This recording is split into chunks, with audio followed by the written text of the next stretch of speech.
नमः। श्रीचैतन्यमनोभीष्टं स्थापितं येन भूतले स्वयं रूपा कदा मह्यं ददाति स्वपदान्तिकं।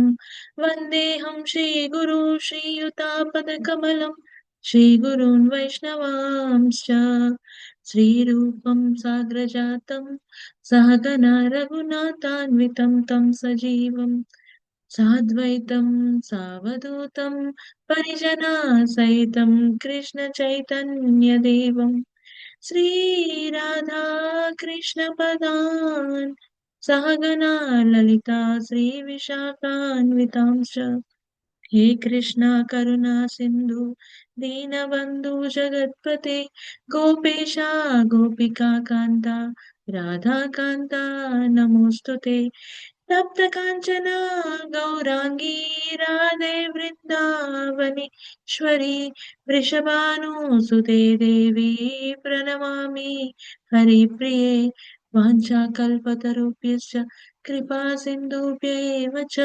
पतितानां पावनेभ्यो वैष्णवेभ्यो नमो नमः।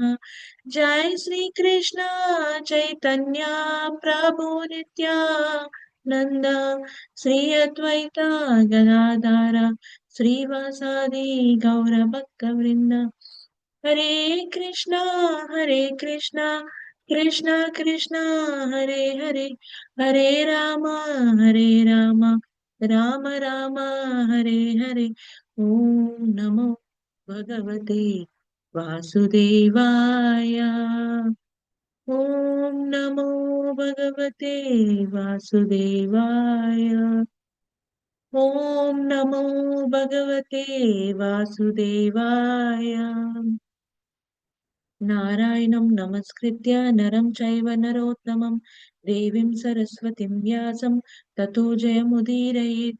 नष्टप्रायेष्व भद्रेषु नित्यं भागवत सेवया भगवती उत्तमश्लोके भक्तिर्भवति नैष्टिकी। कृष्णाय वासुदेवाय देवकीनन्दनाय च नन्दगोपकुमाराय गोविन्दाय नमो नमः। नमः पङ्कजनाभाय नमः पङ्कजमालिने नमः पङ्कजनेत्राय नमस्ते पङ्कजाङ्ग्रये। नमो महावदन्याय कृष्णप्रेमप्रदायते कृष्णाय कृष्णचैतन्य नाम्ने गौरत्विषे नमः। नमो ब्रह्मण्याय देवाय गोब्राह्मणहिताय च जगद्दिताय कृष्णाय गोविन्दाय नमो नमः। नमो विष्णुपदाय कृष्णपृष्ठाय भूतले श्रीमते भक्तिवेदान्त स्वामिनिति नामिने। नमस्ते सरस्वते देवे गौरवाणी प्रचारिणे निर्विशेषा शून्यवादी पाश्चात्य देशतारिणे। जय श्री कृष्ण चैतन्य प्रभु नित्यानंद श्री अद्वैत गदाधर श्रीवासादि गौरभक्तवृंद हरे Krishna Krishna Krishna Hare Hare Hare Ram Ram Ram Hare Hare Hare Krishna Krishna Krishna Hare Hare Hare Ram Ram Ram Hare Hare Hare Krishna Krishna Krishna Hare Hare Hare Ram Ram Ram Hare Hare.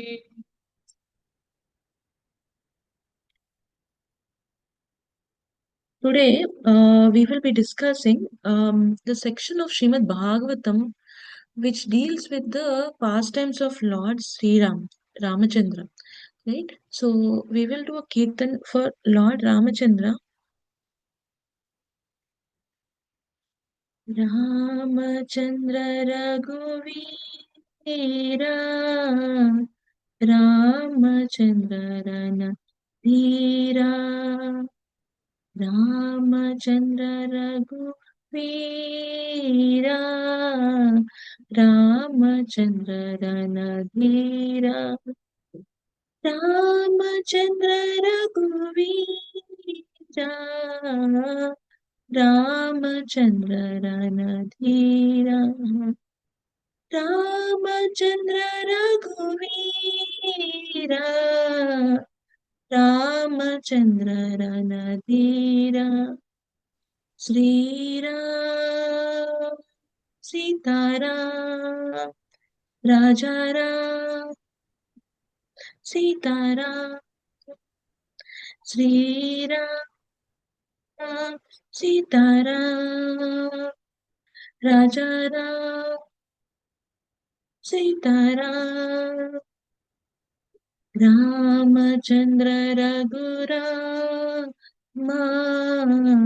Ramchandra परन्दाम Ramchandra Raghuram Ramchandra परन्दाम Ramchandra Raghuram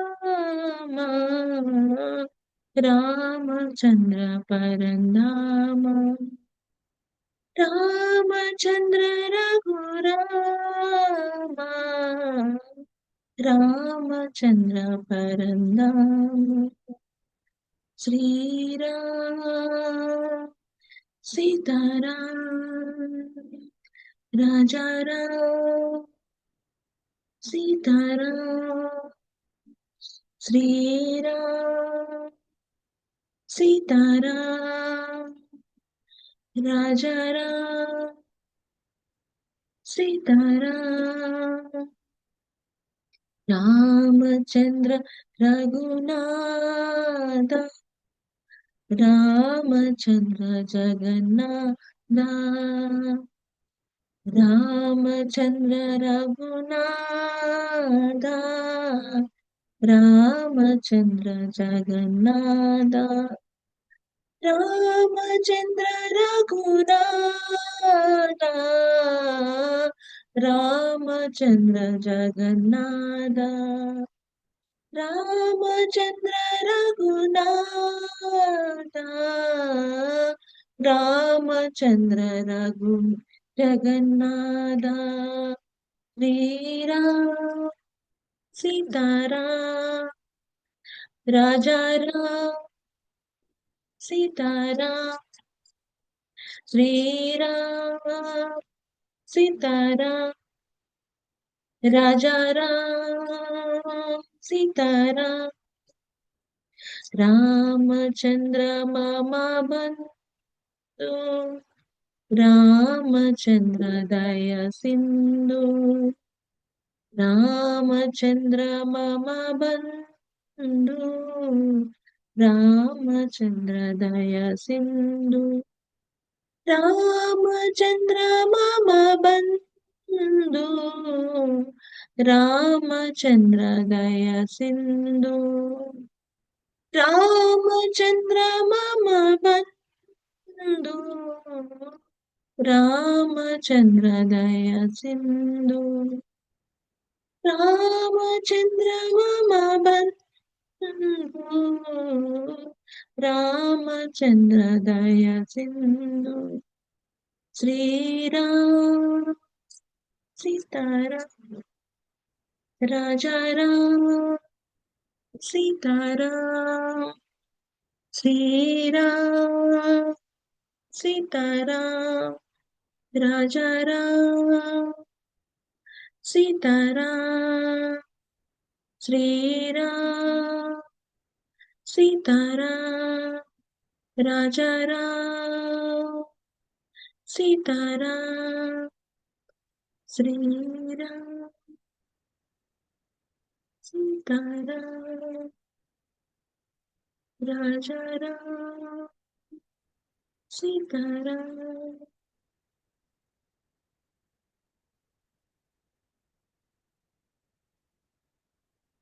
So today we are going to discuss from the ninth canto. Okay, ninth canto, 10th chapter. Right, ninth canto, 10th chapter.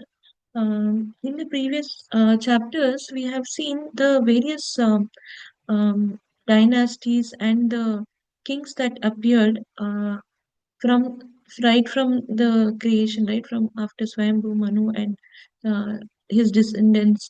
Some some went on to be Kshatriyas, some Brahmanas, etc.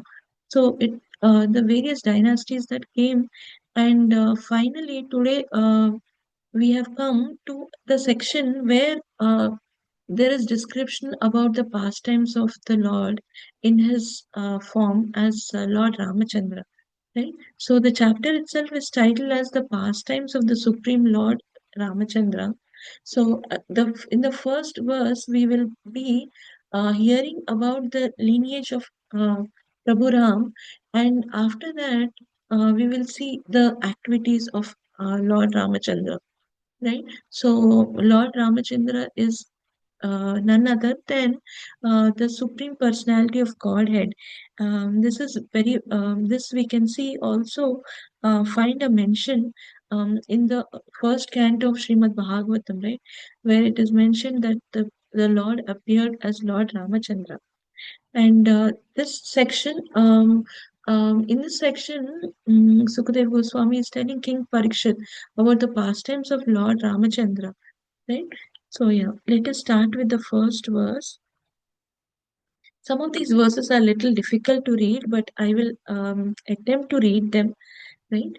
Please forgive me if there are mistakes, but yeah, I, I thought let me try. Sri Sukovacha Katvangat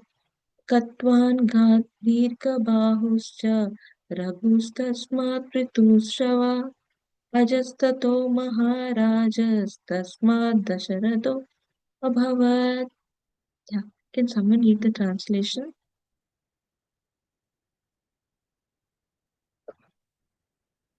Hare Krishna Mataji, I'll read.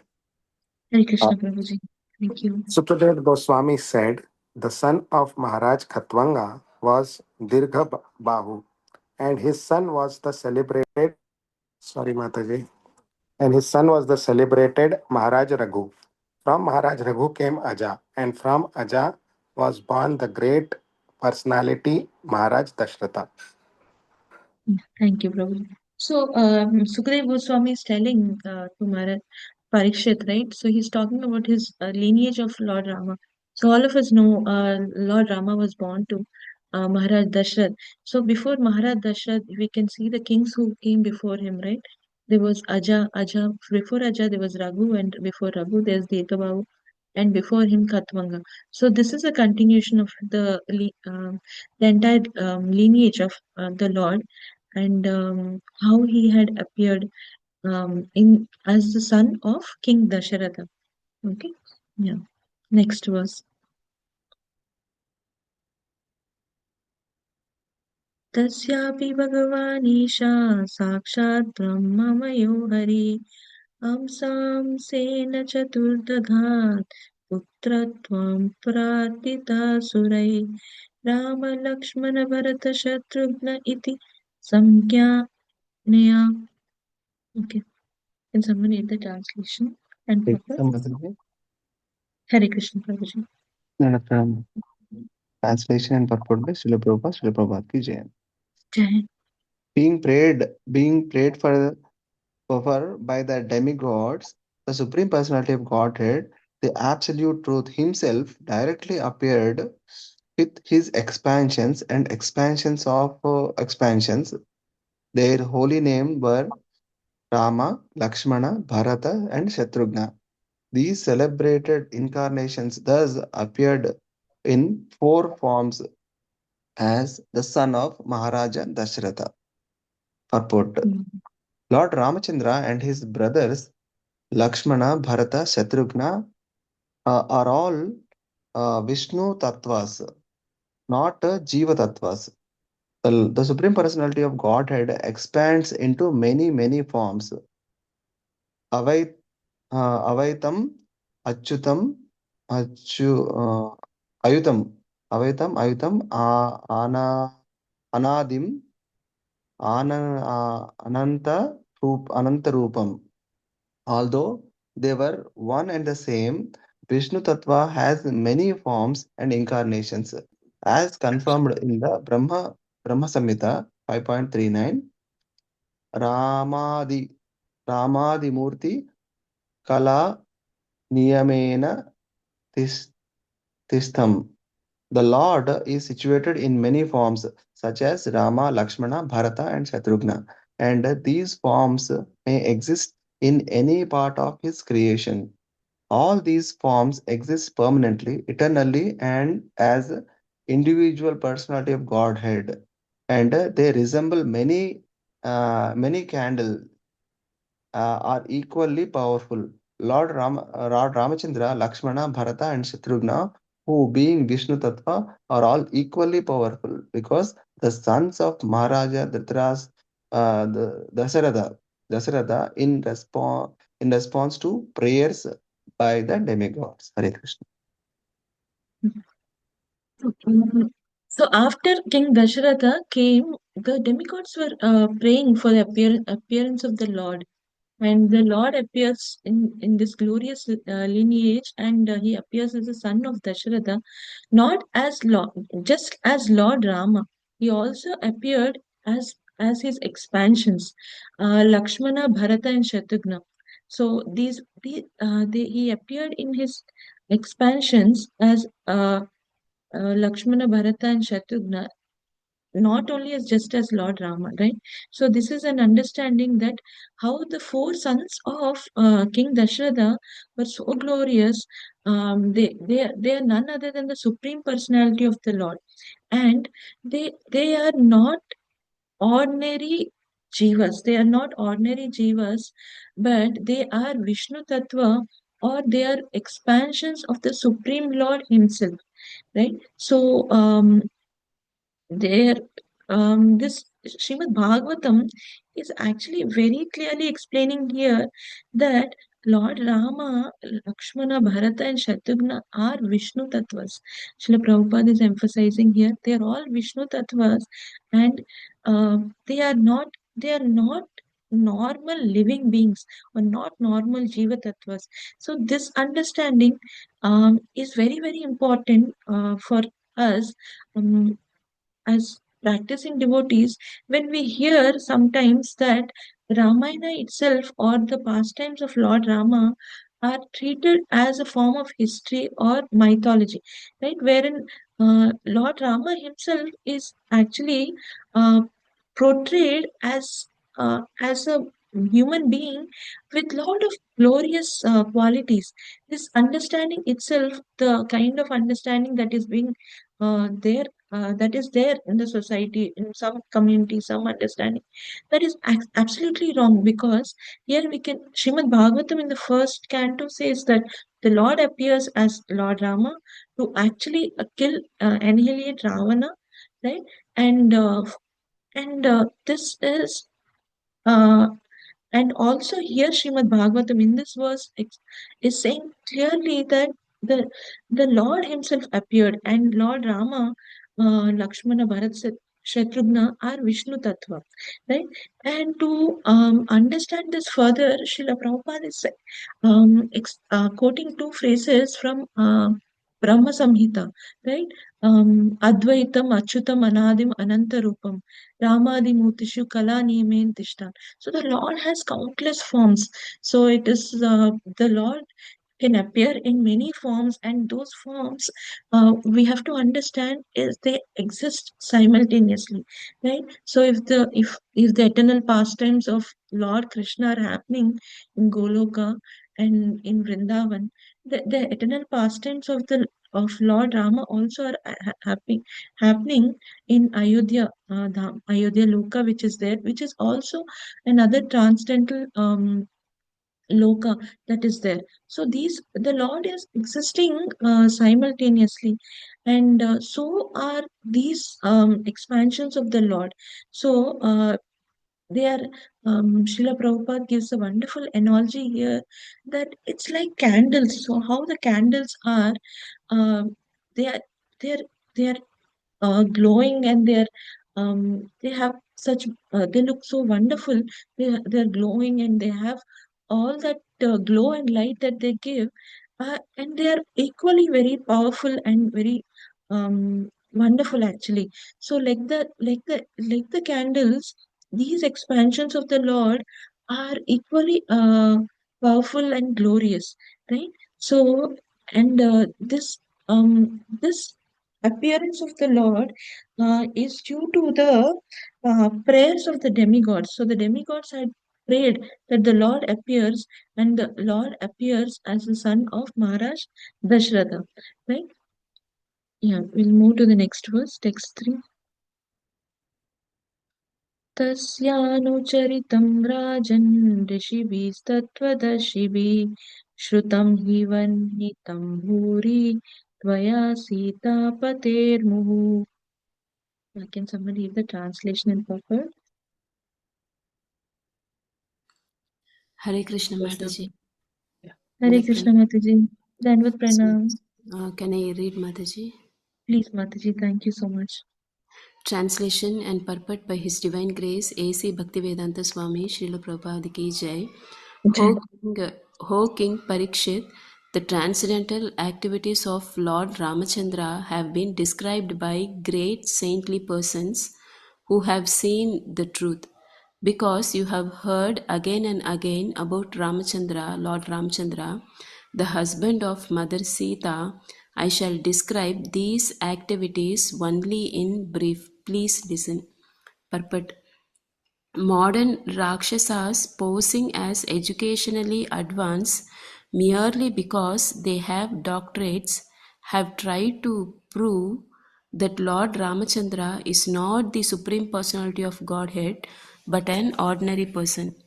But those who are learned and spiritually advanced will never accept such notions.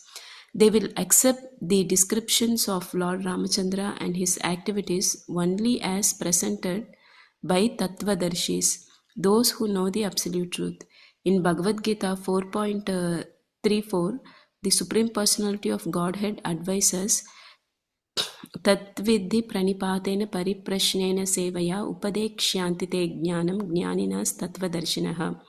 Just try to learn the truth by approaching a spiritual master, inquire from him submissively and render service unto him. The self-realized soul can impart knowledge unto you because he has seen the truth. Unless one is Tattvadarshi in complete knowledge of absolute truth, one cannot describe the activities of the personality of Godhead. Therefore, although there are many so-called Ramayanas or histories of Lord Ramachandra's activities, some of them are not actually authoritative. Sometimes Lord Ramachandra's activities are described in the terms of one's own imaginations, speculations, or material sentiments. But the characteristics of Lord Ramachandra should not be handled as something imaginary. While describing the history of Lord Ramachandra, Sukadev Goswami told Maharaj Parikshit, "You have already heard about the activities of Lord Ramachandra. Apparently, therefore, 5000 years ago, there were many Ramayanas or histories of Lord Ramachandra's activities, and there are many still. But we must select only those books written by Tattvadarshis, Jnaninas Tattvadarshinaha, not the books of so-called scholars who claim knowledge only on the basis of a doctorate." This is a warning by Sukadev Goswami, Rishibhis Tattva Darshibihi. Although the Ramayana composed by Valmiki is a huge literature, the same activities are summarized here by Sukadev Goswami in a few verses. Thank you, Mataji. Hare Krishna. Thank you, Hare Krishna. Yeah. So, this section of this particular verse that Sukadev Goswami is telling King Parikshit has a lot of um, what to say takeaways for us, right? What Sukadev Goswami is telling is that he's telling that Parikshit Maharaj, he must have heard this narration about about Lord Ramchandra's pastimes many times, right? So many times he must have heard because that is Parikshit Maharaj being from a very wonderful devotee family, descendant of the Pandavas himself. Um, and for him, he must have had a lot of opportunities to have heard the pastimes of Lord Ramachandra. So, Sukdev Goswami is saying, so since you must have heard many times, I'm going to narrate these activities briefly, right? I'm going to tell, but I'm going to kind of briefly narrate. So the next part of Srimad Bhagavatam, if we see the next verses, there is a brief description of Ramayana, unlike the entire storyline or plot that we have been hearing about Ramayana, right? So unlike that, it's a very kind of a very concise narration of Lord Rama's pastimes, while very aptly glorifying the Supreme Lord, bringing out the extraordinary qualities of the Lord, glorifying the qualities of the Lord. It is a very concise and summary form, right? And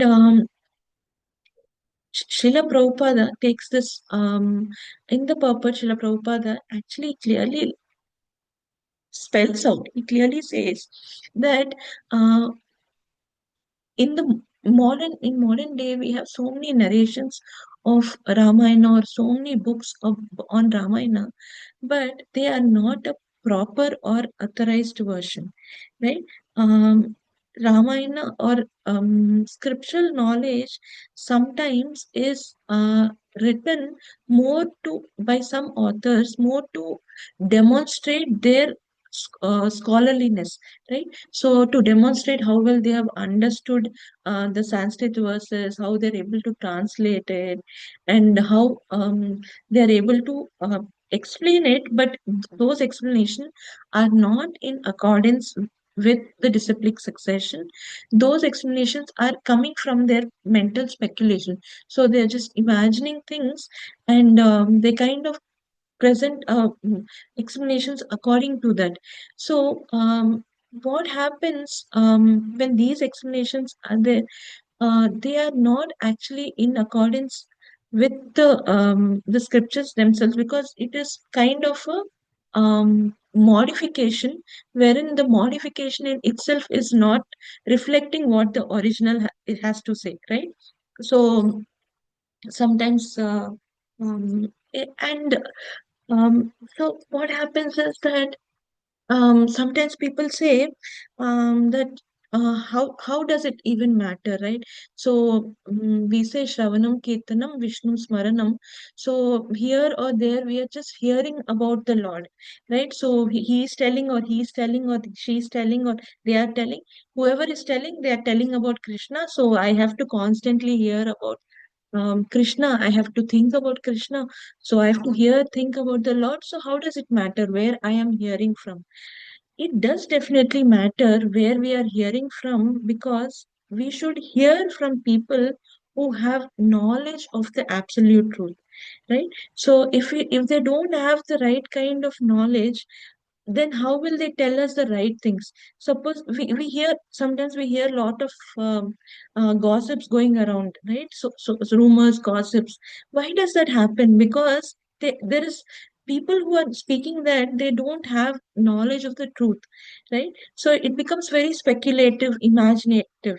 So this is what can happen even to the spiritual knowledge if we are not hearing from the right source, or the person who has seen the absolute truth, who understands the absolute truth, right? So that is why it is important for hearing in the disciplic succession.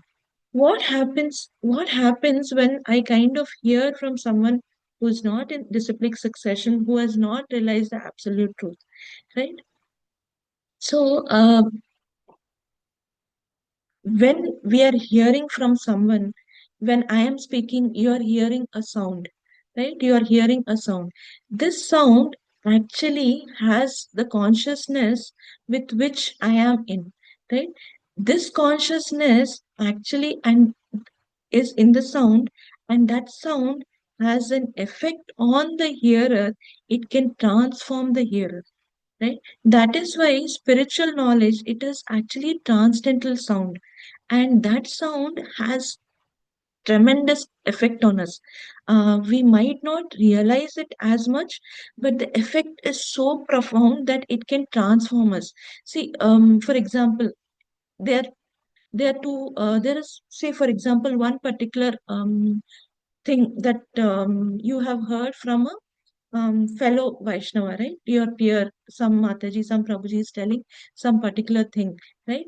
They are saying, please, maybe do your japa early in the morning and do attentive japa. It kind of you understand, yeah, that's the right thing to do. Yeah, so it's necessary to do early morning japa. It is necessary to do attentive japa. But when you hear the same thing from someone who is a sannyasi, who is like your spiritual master, right? When you hear from him, why does it have more effect, right? It is very transformative because it actually carries the consciousness of the person who is speaking, right? So that is why this sound is very transformative, and we should hear from the right source. Lot of times people say, um, people don't understand a particular language. Say, for example, I don't understand, say, Tamil, right? I don't understand Tamil, and there is a Tamil Srimad Bhagavatam class going on. There's a Tamil narration of the pastimes of Lord Rama. Though I might not understand what the speaker is saying word to word, right? I might still be getting some essence here and there, or I'm still understanding the mood in which the speaker is saying. He's narrating the past times, but I might not hear word to word, but the sound itself is very transformative, right? So if you are in a situation where you are in a class where you don't understand the language itself, but still the sound has that potency to transform you. It is not always only understanding that can transform us. Definitely understanding is very helpful. Understanding, not just understanding. Hearing should not stop at just understanding. Hearing should continue beyond, where we contemplate on the message from the scriptures. We try to apply that message. Hearing, so a lot of times people are hearing a lot of lectures, right? So devotees are hearing to a lot of lectures, hearing. So yeah, so and so's father is so and so's mother is this devotee was this is how he did his Krishna consciousness, and this is how he prayed to the Lord. So there's a lot of hearing, and not just hearing. That hearing should translate into contemplation, right? So I heard from wonderful Vaishnava that what we hear during the morning, which is ideally the time when we hear, what we hear during the morning, we should contemplate during the day. Just like the cow, which eats first and then chews through the day, right? So it is chewing. So our hearing should have that effect on us. I just heard to it, I made notes, I let it be there. It should not stop there. It should be continuous contemplation on that, and there should be some key takeaways or messages that you would like to apply, right? So that is when we can see more and more of transformation, right? So, and coming back to this point of hearing, so it's not so where you hear from is very important, because you gain that consciousness. So coming to Ramayana, there are many versions of Ramayana. Lots and lots of versions we find. Even if you see 5,000 years back, at the time of King Parikshit, there were a lot of narrations of the pastimes of Lord Rama. And in Kali Yuga, we have many distorted versions too. So one version particularly, which is very famous in the contemporary world, is the version of Tulsidas, right? Of version of Tulsidas of Ramayana. But Srila Prabhupada actually discouraged us from listening to that version. So I always pondered why is that so? Because it's a very famous version, and Tulsidas himself was known for his bhakti. So why is that it is kind of discouraged? So I was hearing my spiritual master was telling that Srila Prabhupada discourage that particular version of Ramayana because there are certain sections where uh, he mentions impersonal conception of the Supreme Personality of Godhead. So we have a very we don't accept the impersonal conception of the Supreme Lord. But certain sections of Ramayana written by Tulsidas had this impersonal conception. So when we kind of read to those versions, to those sections, our goal will move from the personal conception of the Supreme Lord to the impersonal conception of the Supreme Lord. Right? So that is why Srila Prabhupada has discouraged us from reading from Tulsidas Ramayana or hearing from that because that is not our understanding of the Supreme Lord. The Supreme Lord is very personal. He has a wonderful form. He has wonderful qualities. So that is the Lord we worship. That is the Lord um, whom we want to go back to, and that is the Lord we want to eternally serve, right? So that is why we have to. Our reading of Ramayana is from Valmiki's Ramayana, and Valmiki Ramayana has so many verses describing the Lord's pastimes. It is so many verses.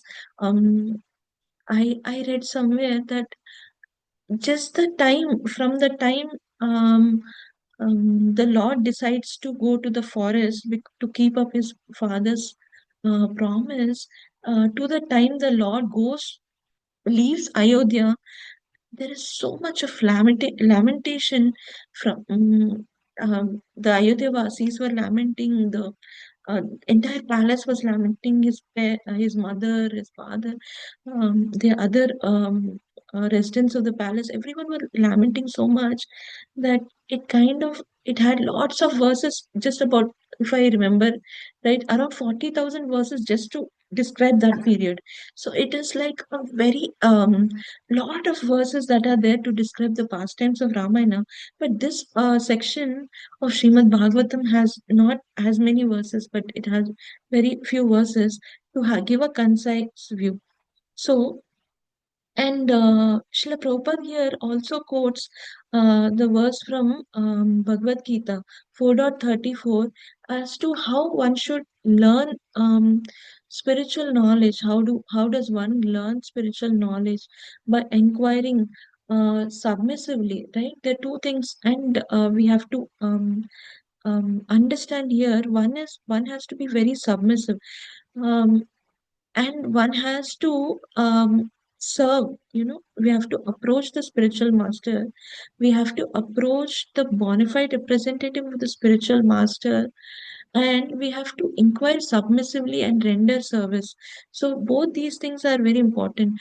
Lot of times, as practicing devotees, we have some idea, no, some knowledge, existing knowledge about scriptures or the pastimes of the Lord, which we have been hearing from our childhood as stories, as we have been seeing them in the form of drama, digital media, whatever, like, right, electronic media.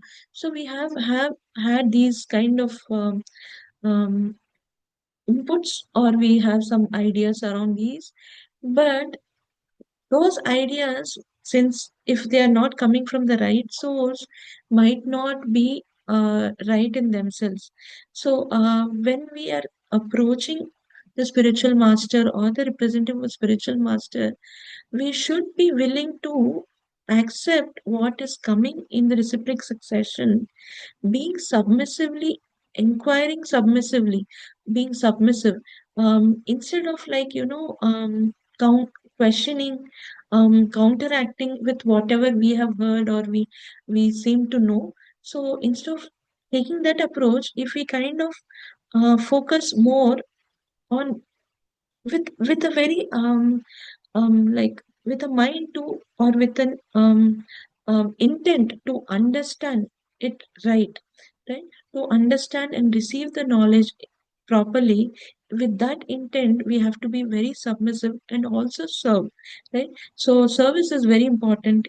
This is the second thing. So inquiring submissively and render service unto him, right? So serving the spiritual master, serving the representative, bona fide representative of the spiritual master is very, very important. It is then the spiritual knowledge actually can reach us and transform us, right? So that is very, very important. The service aspect is very important that we have to remember, right? And then now Srila Prabhupada is again emphasizing here that there might be a lot of scholars who have maybe done who have maybe have their doctoral thesis on a certain scripture or maybe on Ramayana and things like that.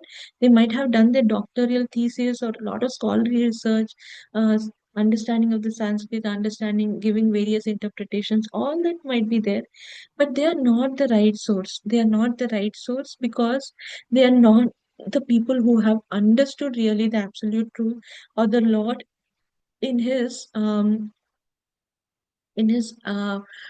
form, right? For example, um, so someone who has not understood cannot explain us clearly, right? So just a very simple example. Few months back, I was visiting Sri Lanka. Before I visited Sri Lanka, I had a different view about how it would be, right?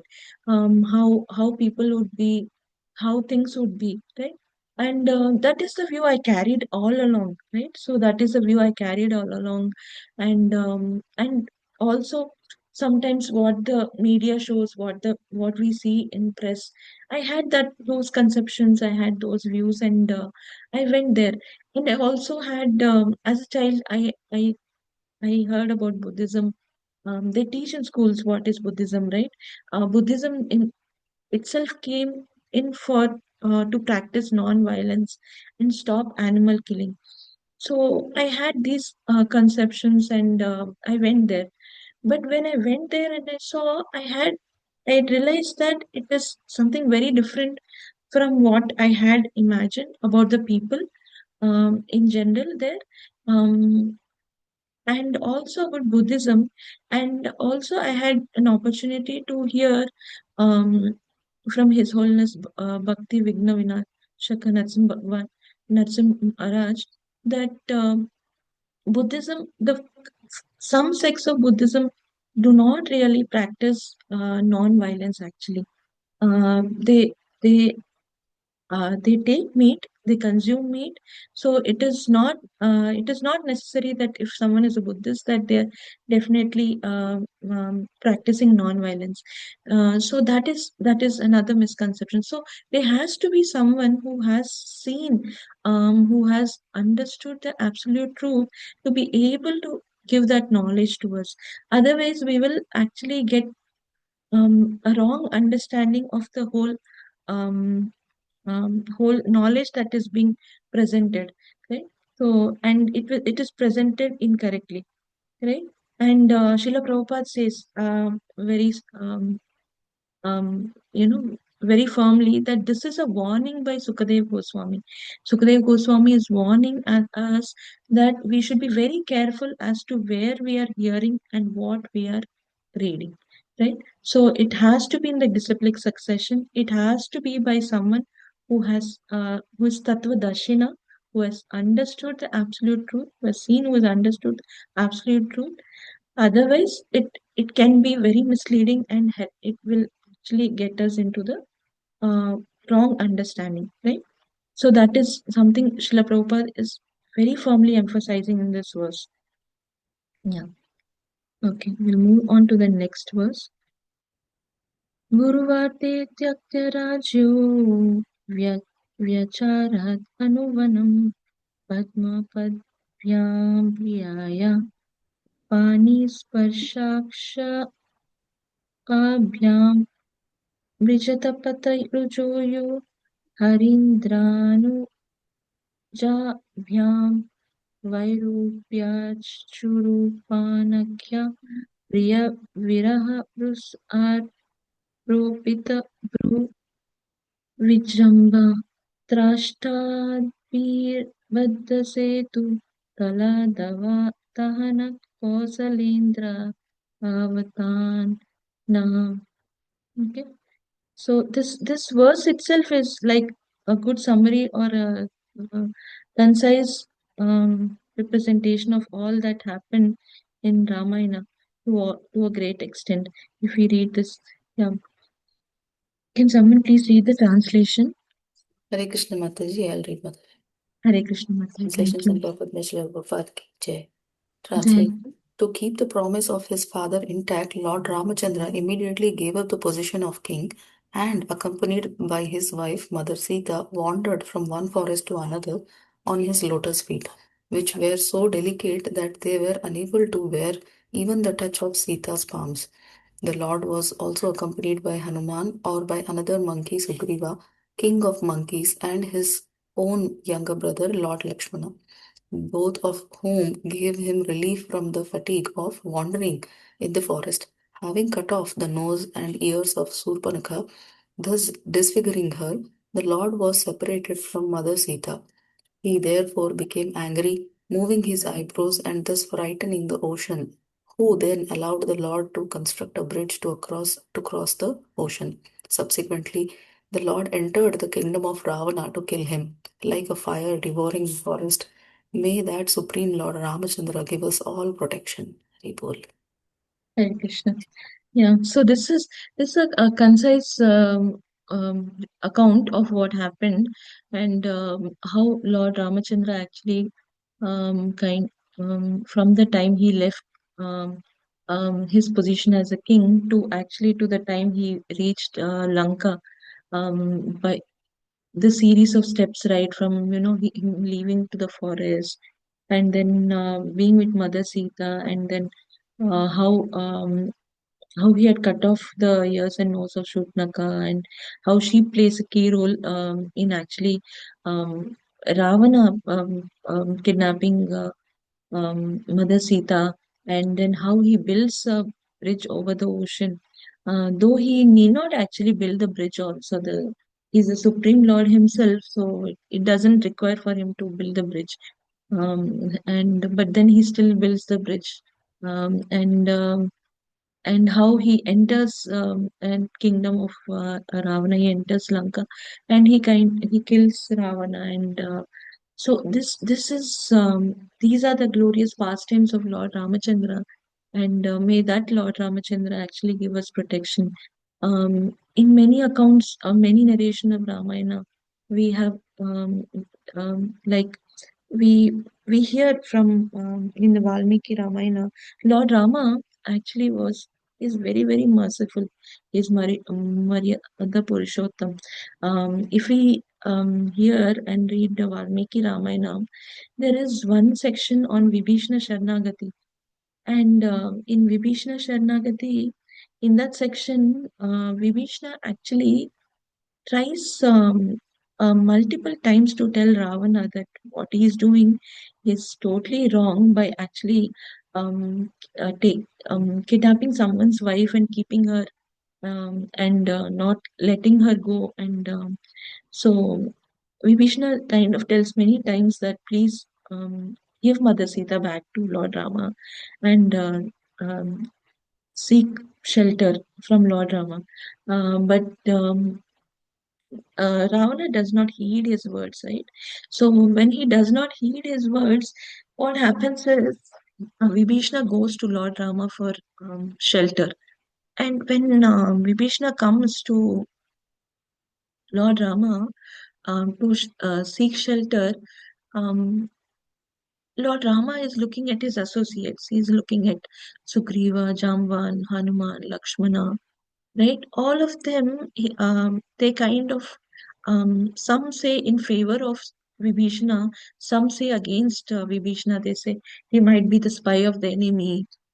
He might be here just to know our strategy, our war strategy. Some say, okay, this he might be he might be the brother of the enemy, but still, since he has come for shelter, we have to provide shelter. So, right, there are different opinions um, by the associates of Lord Rama. towards the end, Lord Rama says, all of you have described about Vibhishana. You all said, right, that Vibhishana could be this, or he's like this, or he could do this. All of you have described about Vibhishana, but you have not understood who I am, right? Whoever, whoever it is, what might be their position, however they might be, however fallen they might be. Once if they say Rama Tava Asmi, I am yours, right? Once if they just say Rama, I am yours, I am ready to shelter them. I am ready to protect them. That is my nature. I am there to protect. I am there to shelter all those people who just say for once, you know, Rama Tavasmi, right? So as we read this section of Srimad Bhagavatam, all of us should say, because at least once, if we say Rama Tava Asmi, I am yours, Lord Rama will shelter us, will protect us always, right? So we at least once we could say wholeheartedly, we can try wholeheartedly, and we can say Rama Tava Asmi. Okay, so all of you can just try this, that you can say wholeheartedly that I am yours, Lord Rama, right? So because that is the how munificent Lord Rama is, how merciful Lord Rama is, by when we just say that I am yours, when um we are like wholeheartedly saying Lord Rama, I am yours, right? So that is just enough for him to accept us. That is enough for him to accept us, and to kind to protect us, shelter us, and always be for us, right? So that is how merciful Lord Rama is, and our prayers to the such a supreme Rama, that the most merciful Lord Rama actually gives us all protection, right? Yeah. We'll move on to the next verse. Hare Krishna Mataji, can I do it?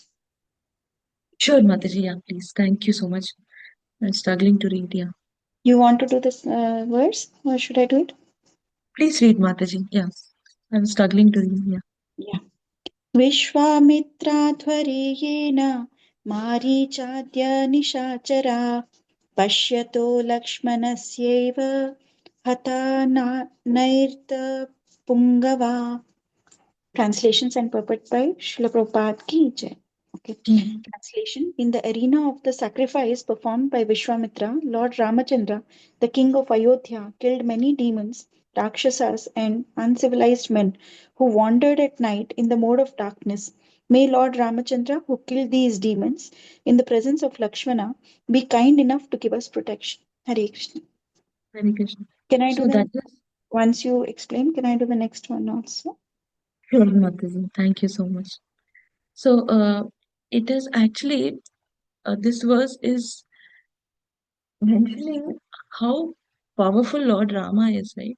So when he actually went with Vishwamitra to help him protect his sacrifice, he was he was a he was a small boy. He was very young, and at that time, Lord Rama had killed so many demons, right?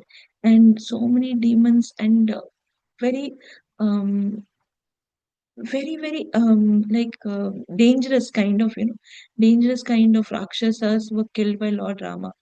And this is how powerful our Lord is. This is um how how glorious Lord Rama is, that he can kill such dangerous and powerful demons. And may that Lord actually protect us, right? Our prayers are that such a powerful Lord, may that Lord actually protect us in always. Yeah, next verse, Mataji.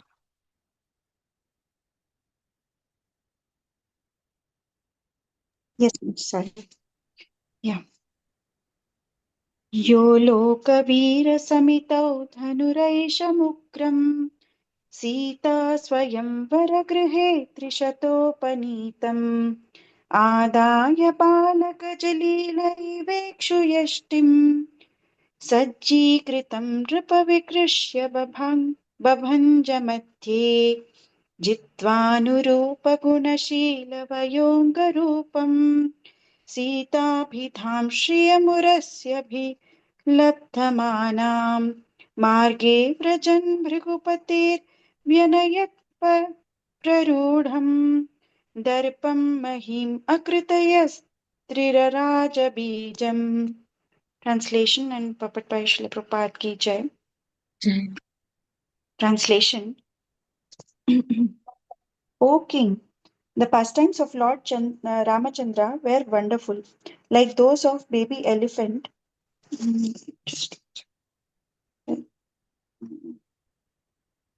Like those of baby elephant. This is not moving. Your video is coming on way. Yes. O King, the pastimes of Lord Ramachandra were wonderful, like those of a baby elephant. In the assembly where Mother Sita was to choose her husband, in the midst of the heroes of this world, he broke the bow belonging to Lord Shiva. This bow was so heavy that it was carried by 300 men, but Lord Ramachandra bent and strung it and broke it in the middle, just as a baby elephant breaks a stick of sugarcane. Thus the Lord achieved the hand of Mother Sita, who was equally as endowed with transcendental qualities of form, beauty, behavior, age, and nature. Indeed, she was a goddess of fortune, who constantly rests on the chest of the Lord. While returning from Sita's home after gaining her at the assembly of competitors, Lord Ramachandra met Parshuram.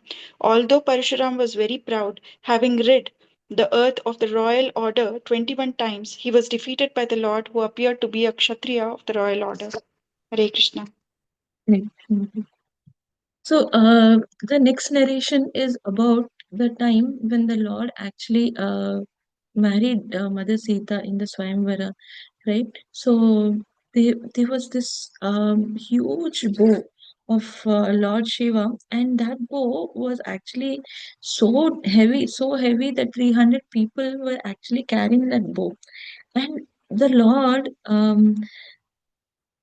actually just broke when he was trying to string the bow. He actually broke the bow, just like a baby elephant breaks the sugarcane. So how, what is a sugarcane in front of the baby elephant? It is actually so very it's like a twig. Like for us, how we see a twig, that with a snap of a finger we can just break a twig. That is how easy for the baby elephant is to, for it to break the sugarcane, right? So like that, the Lord actually broke that mighty bow of Lord Shiva, just like a baby elephant. And then he was married to Mother Sita. And here, in the translation, it says that also mentions the glories of Mother Sita, how she had all the transcendental qualities of form, beauty, behavior, age, nature. She was the goddess of fortune herself, right? And goddess of fortune. So such a glorious Mother Sita was given in marriage to the Lord. And um, and this is actually so, for many times that we hear that Lord Ramachandra was just another human being with exceptional qualities. One should be able to counteract these arguments by explaining how Lord Shiva's bow was something which needed 300 people to move, right? So, is it possible for anyone normal who is a Jiva Tattva, who is not Vishnu Tattva, who is not the Supreme Lord Himself, whatever, could not be moved by 300, which needed 300 people to move, can be just lifted and broken, just like a baby elephant breaks sugarcane, right? So, how can such a um, glorious Lord Ramachandra be a mere human? Or someone with exceptional qualities, right? So it is not possible. So this is a wonderful way to say how powerful Lord Rama, how powerful the Supreme Personality of Godhead is, right? And then he marries Lord Sita, the goddess of fortune, and then after after the Swayamvara and after marrying Sitama, the Lord actually is going back to Ayodhya, where he meets Parashurama. Parashurama was very upset that the bow of Lord Shiva was broken, right? So he confronts the Lord, but the Lord defeats him. The Parashurama is again very powerful. He has come to actually destroy the pride of the Kshatriyas, and then he actually tries to end the Kshatriyas, and the Lord also defeats such a um, great warrior, um, and Lord uh, defeats Parashurama. Okay, yeah, next text.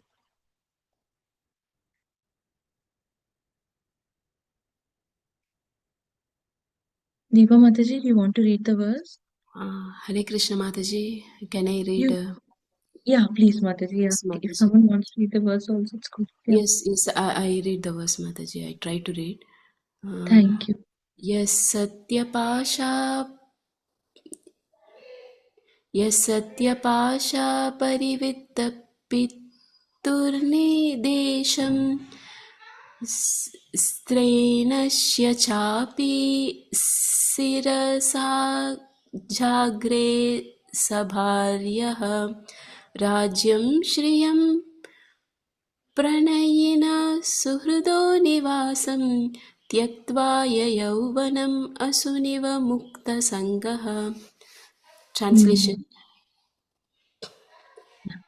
carry out the order of his father, who was bound by a promise to his wife.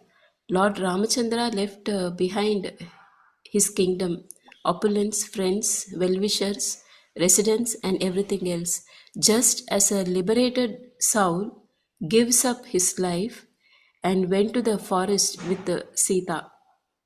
Purport: Maharaj Dasharatha had 3 wives.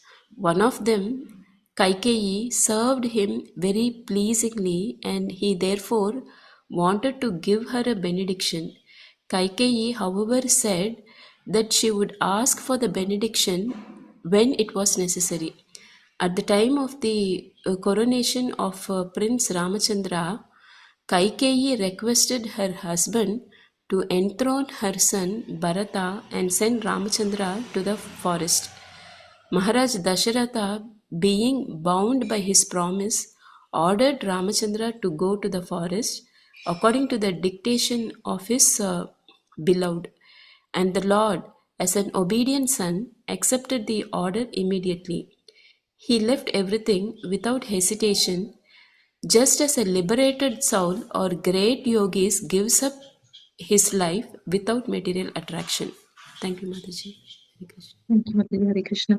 So, so after the Lord was married to Sita Ma, and then it's about time when the Lord will be coronated as the next king, right?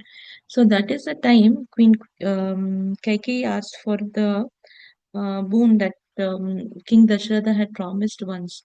So King Dasharatha was very happy with the service of Queen Kaikeyi, and he offers to give her a boon.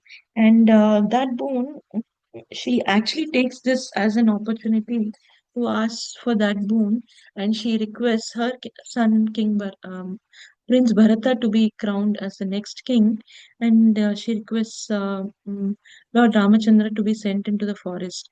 Right? What happens after that is how Lord Ramachandra leaves Ayodhya from being the king designate, from being the eldest son, the prince, to being the most loved, beloved of entire Ayodhya, to being the king designate, to being coronated soon as the king.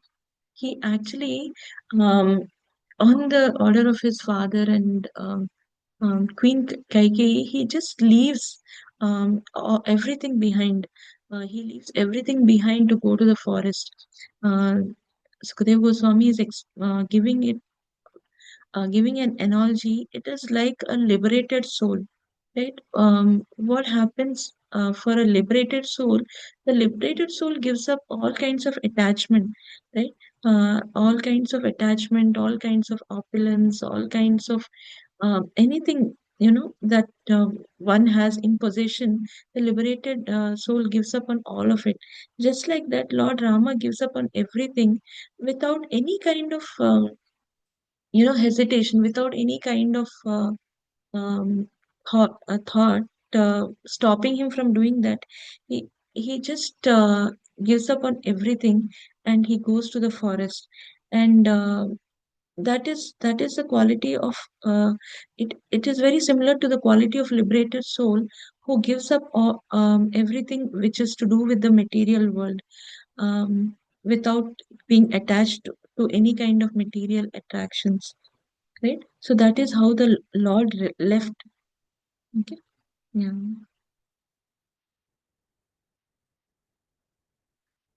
Would someone like to read the verse? I can do, Mataji, in case nobody else is doing. Sure, Mataji. Anybody? Yeah. Okay. Yeah. रक्षस्वसुर्व्यकृतरूपमशुद्धबुद्धेस्तस्याखर त्रिशिरदूषणमुख्यबन्धून् जघ्ने चतुर्दशसहस्रमपारणीया कोदण्डपाणिरतम् अटमान उवास कृष्णम्. Translation by Srila Prabhupada ki jai. While wandering in the forest, where he accepted a life of hardship, carrying his invincible bow and arrows in his hand, Lord Ramachandra deformed Ravana's sister, who was polluted with lusty desires, by cutting off her nose and ears. He also killed her 14,000 Rakshasa friends, headed by Khara, Trishira, and Dushna. Hare Krishna. Hare Krishna. See.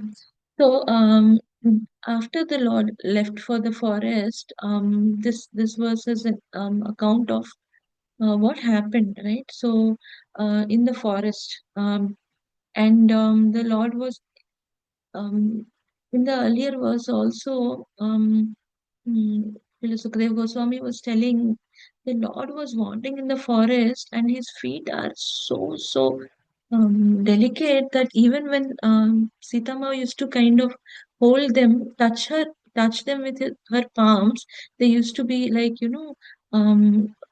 affected. So that is how delicate the feet of the Lord are. And such a Lord actually was wandering in the forest. The life in the forest is full of hardships. It is not like, imagine the prince of the glorious, Ikshvaku and the son of the eldest son of King Dasharatha, for him to kind of give up on all that and come to the forest, and he is facing all the hardships, right? And he was carrying his bow and arrows, and he was wandering in the forest, um, and he meets Shurpanaka. Shurpanaka is Ravana's sister. She was so very attracted by the Lord's form, and she actually had lots of lusty desires. She wanted to um, kind of have the Lord, because of her lusty desires.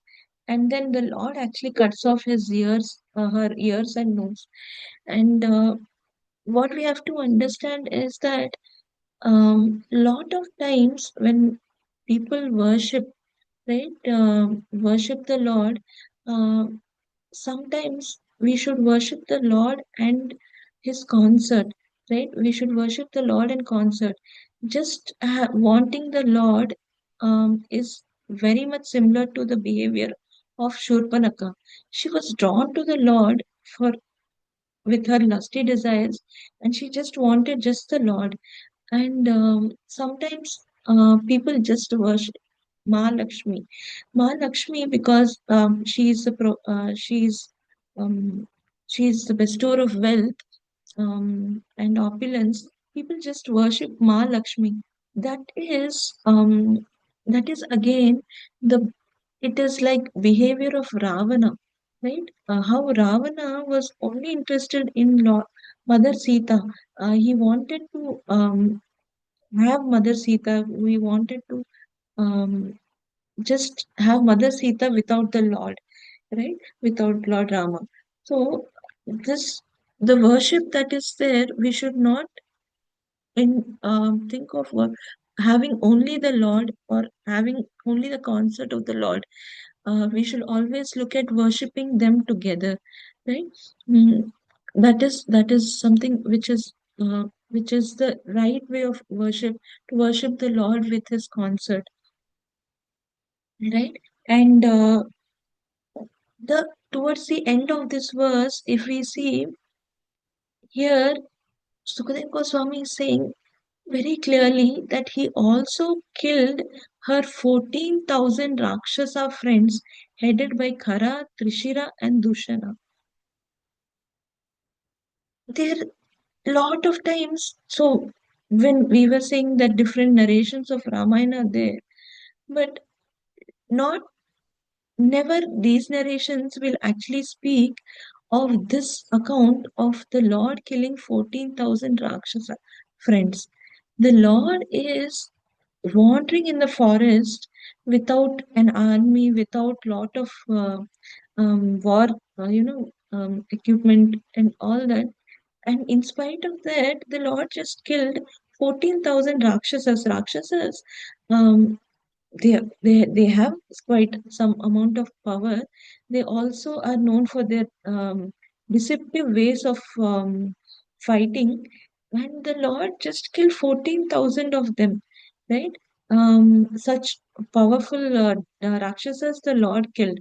So when the Lord is helped by Sugriva, the Lord is helped by the Vanaras. The Lord is actually many ways giving service to them. He is actually giving them an opportunity to serve. The Lord Himself is so powerful that He could have killed Ravana and his entire army. Right? So that is the power of Lord Rama. It is said that he was so powerful that he can he can hold single-handedly actually end the war. He can win the war, right? So that is how powerful Lord Rama is. Yeah, we'll move on to the next verse.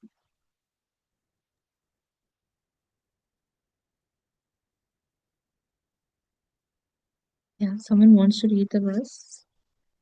Can you hear me? Yes, Prabhuji. I'll try, Mataji. Thank you so much. Sita Kadasravanathipita Srupate Tasakantarena Jigne Putaina Vapusra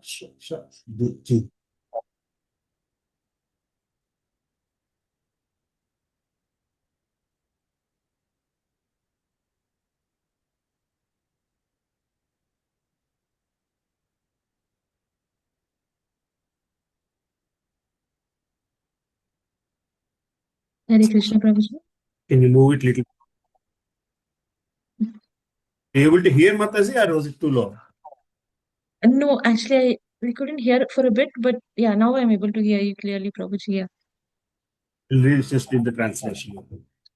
Yeah. O King Parikshit, when Ravana, who had on his shoulders, heard about the beautiful and attractive features of Sita, his mind was agitated by lusty desires, and he went to kidnap her. To distract Lord Ramachandra from his ashrama, Ravana sent Maricha in the form of golden deer, and when Lord Ramachandra saw that wonderful deer, he left his residence and followed it and finally killed it with a sharp arrow, just as Lord Shiva killed Daksha. Hare Krishna. Hare Krishna. So this the next account is what happens when Shutnaka tells Ravana about the beautiful Sita, because she understood Sita is the one who is actually keeping her away from Lord Rama, right?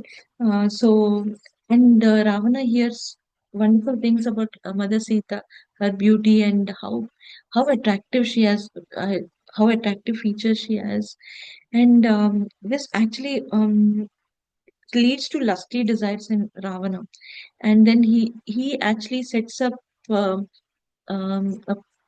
plan to actually kidnap her, and he sends Marichi in the form of a deer, and this for this deer. Uh, it is actually it is said that uh, Mother Sita had never ever asked the Lord for anything except for this golden deer. This was the first instance that she had asked something of the Lord, and the Lord goes behind the golden deer, and it is then he leaves the place where Mother Sita is there.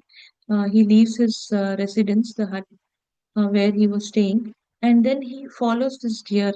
And when he follows this deer, and the deer gets killed, he kills the deer with a sharp arrow, just like Lord Shiva killed Daksha.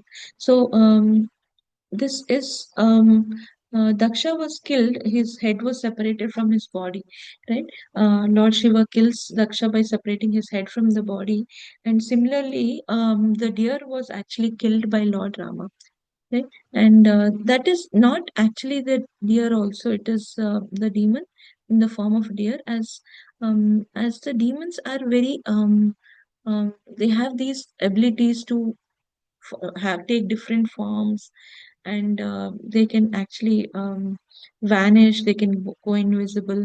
So all these skills some of the demons possess, and this that is what happens with Marisha also. He takes the form of the golden deer before the Lord kills him, right? Yeah.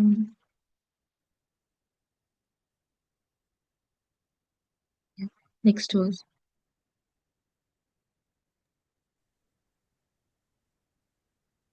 If nobody is doing, I can do Mataji.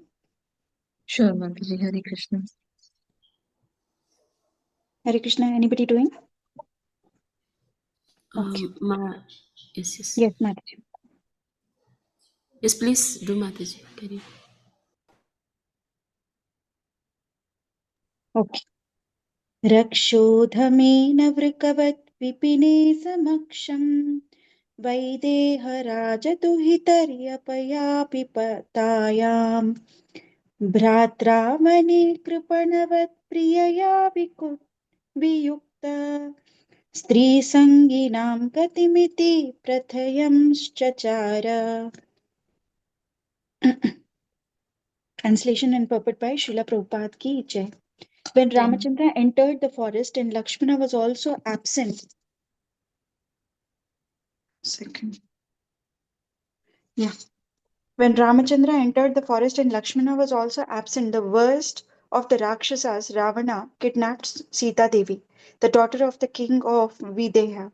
Just as a tiger seizes unprotected sheep when the shepherd is absent, the Lord Ramachandra wandered in the forest with his brother Lakshmana, as if very much distressed due to separation from his wife. Thus, he showed by his personal example the condition of a person attached to woman. Purport. In this verse, the words Stri Sanginam, Gatim Iti indicate that the condition of a person attached to woman was shown by the Lord Himself. According to moral instructions, Grihe Narin Vibarjayet.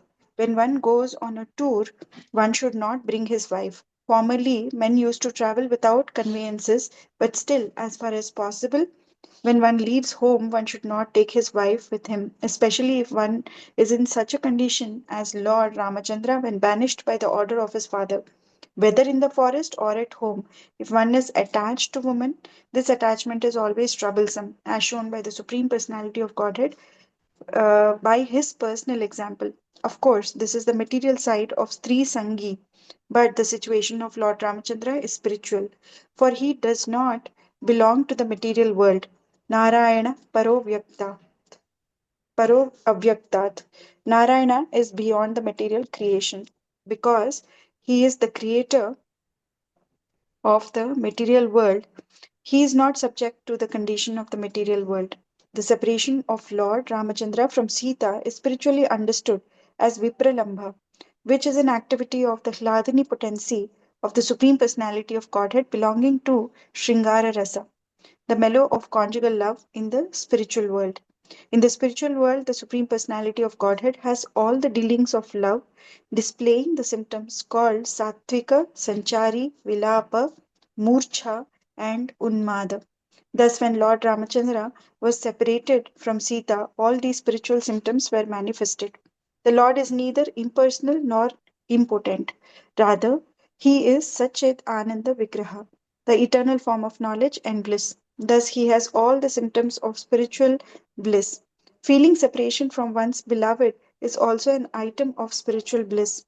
As explained by mm, Srila Swarup Damodar Goswami, Radha Krishna Pranaya Vikritir Hladini Shakti.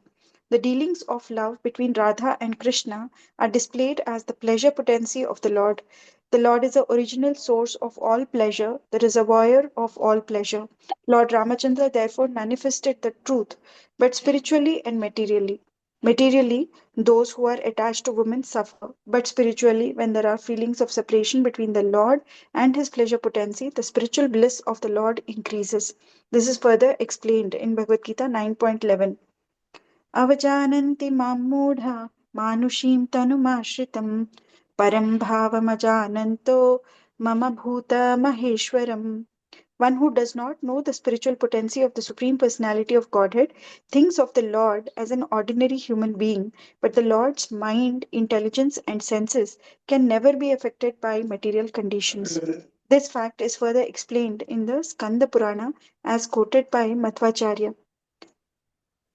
नित्यपूर्णसुखज्ञान स्वरूपोऽसौ यतो विभुः अतोऽस्य राम इत्याख्या तस्य दुःखं कुतोऽन्वपि तथापि लोकशिक्षार्थम् अदुःखो दुःखवर्तिवत् अन्तर्हितां लोकदृष्ट्या सीतामासीत् स्मरन् इव ज्ञापनार्थं पुनर्नित्या सम्बन्धः स्वात्मनः स्त्रिया अयोध्याया विनिर्गच्छन् सर्वलोकस्य चेश्वरः प्रत्यक्षं तु श्रिया सार्धं जगामा जगामा जगामानादिरव्ययः नक्षत्रमासगणितं त्रयोदशसहस्रकं ब्रह्मलोकसमं चक्रे समस्तं क्षितिमण्डलम् रामो रामो राम इति सर्वेषाम् अभवत् तदा सर्वो रममयो लोको यदा रामस्त्वपालयात्. It was actually impossible for Ravana to take away Sita. The form of Sita taken by Ravana was an illusory representation of Mother Sita, Maya Sita. When Sita was tested in the fire, this Maya Sita was burnt, and the real Sita came out of the fire. A further understanding to be derived from this example is that a woman, however powerful she may be in the material world, must be given protection. For as soon as she is unprotected, she will be exploited by Rakshasas like Ravana. Here, the words Vaideha Raja Duhitari indicate that the mother Sita was married to Lord Ramachandra. She was protected by her father Vaideha Raja. And when she was married, she was protected by her husband. Therefore, the conclusion is that a woman should always be protected. According to the Vedic rule, there is no scope for a woman's being independent. Samaksham, for a woman cannot protect herself independently. Hare Krishna. Thank you, Mataji. Hare Krishna. Hare Krishna, thank you, Mataji. So now the Lord Lord Ramachandra is called as Maryada Purushottam. So in lot many ways, he tried to show by his example, right? How whatever he did, like following the order of his father, um, and everything like that he was doing was setting an example for all of us. So in this particular verse, Sukadeva Goswami says how the Lord is also showing what happens if one is overly attached to a person is attached to a woman, we can say when one is overly attached, what happens, right? So, and also the other thing that is being discussed is like, because Lord Rama was not there with Mother Sita, she was unprotected, and because she was unprotected, Ravana could actually try to kidnap her, and it is in if we were to understand how the Lord was um, um, conducting himself due to the absence of Mother Sita, externally it might appear that he is actually um, too much attached to her, and then that is the reason why he is actually very perturbed or disturbed by her when Ravana takes her away. But that is an external or a worldly understanding. But what actually happens is that the Lord takes pleasure in that separation. So for the Lord, it is spiritual bliss in that separation also, and it is a transcendental rasa. It is a transcendental feeling that is difficult to understand, right? And Srila Prabhupada is saying in the purport that men should not take women along, especially in situations where, like this, when Lord Rama is going to the forest. It is said when Lord Rama is about to leave for the forest to fulfill the order of his father, Mother Kaushalya wants to accompany him. Right? Mother wants to accompany him. She says, Lord Rama, please take me with you. Mother Kaushalya says. Then Lord Rama says, Mother, your husband is here, so you should be with him, you should serve him, and you should be with him. So that is how Lord Rama actually convinces Mother Kaushalya that she should not accompany him to the forest. And when Mother Sita wanted to accompany him, Lord Rama actually discourages her. It is not that he accepts her request. He initially discourages her a lot, and Mother Sita, being the goddess of fortune and the energy of the Lord, the internal energy of the Lord, Mother Sita uses this argument that Lord Rama gives to Mother Kaushalya, that you should stay with your husband. She uses the same very argument, and she says, um, since you said Mother Kaushalya should stay with her husband, isn't it like I should be staying with you? Isn't it then I should also be accompanying you to the forest? So that is the argument presented by Mother Sita to actually accompany Lord Rama to the forest, right? So, and Lord Rama and Mother Sita, along with Lakshmana, leave. And when Lakshmana was about to leave, uh, he takes permission from his mother, right? When he takes permission from his mother Sumitra, um, Mother Sumitra actually, instead of stopping him from going to the forest, Mother Sumitra actually really appreciates him. She encourages him to go to forest along with Lord Rama, and she says, "Your Lord Rama is your father and Mother Sita is your mother from now. Please go along with them, serve them, see to that they don't face any hardships." So that is how Mother Sumitra actually encourages Lakshmana to accompany Lord Rama. So that is in those conditions actually Lord Rama was accompanied by Mother Sita and Lakshmana, not because um, the Lord was actually attached to Mother Sita, uh, but as an example, the Lord shows that when one is too attached to a woman, it actually kind of is very disturbing. So that is those qualities the Lord is portraying to actually kind of tell everyone that this kind of attachment to the opposite gender is actually detrimental to one's uh, existence, right? So, but there is Srila Prabhupada says there is much higher understanding to this, that this separation or um, absence of Mother Sita is actually transcendental bliss in Vipralamba Bhav, right? So, like we see the gopis in Vrindavan experiencing the transcendental bliss in separation, and also the Supreme Lord experiencing the transcendental bliss in separation from Srimati Radharani. So this is actually a very transcendental quality. It is very difficult to understand for us that how can one be happy, really happy, when one is separated, right? So as yesterday, as I left my parents and I came, it was a lot of separation, lot of sad feeling, right? But the transcendental feelings, the transcendental separation, is actually something very difficult to understand, because in that situation also what is experienced is only bliss, right? The emotion might be separation, the emotion might be sadness, the emotion might be anger, the emotion might be anything else other than happiness, but still the transcendental feelings only lead to bliss.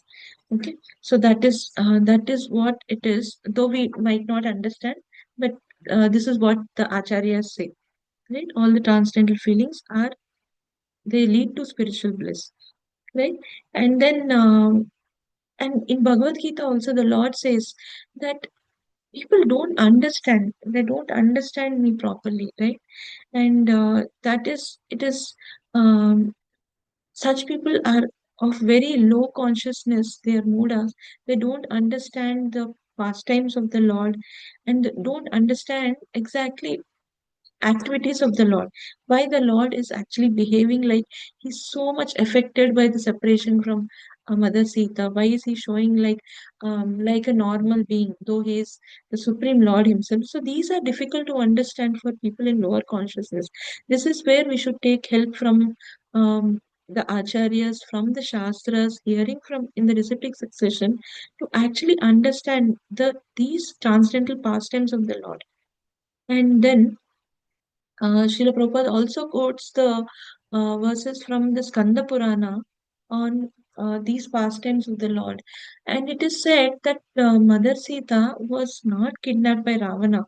There was an illusory Mother Sita or Maya Sita which happened to go along with Ravana, stay in the Ashokavana. And when this illusory Sita, Maya Sita, entered the fire to actually demonstrate her chastity, that is when she gets destroyed, and the real Mother Sita comes out of the fire, right? So actually, Ravana is, and everyone is, most people are in an illusion that that was actually Mother Sita who was kidnapped by Ravana. So that is also clarified, like Madhvacharya is saying that this is not actual Sita, right? So this understanding also is coming from the acharyas. Otherwise, it is not possible for us to know, right? Who was there? Like, was it actual Sita or was it illusory Sita, right?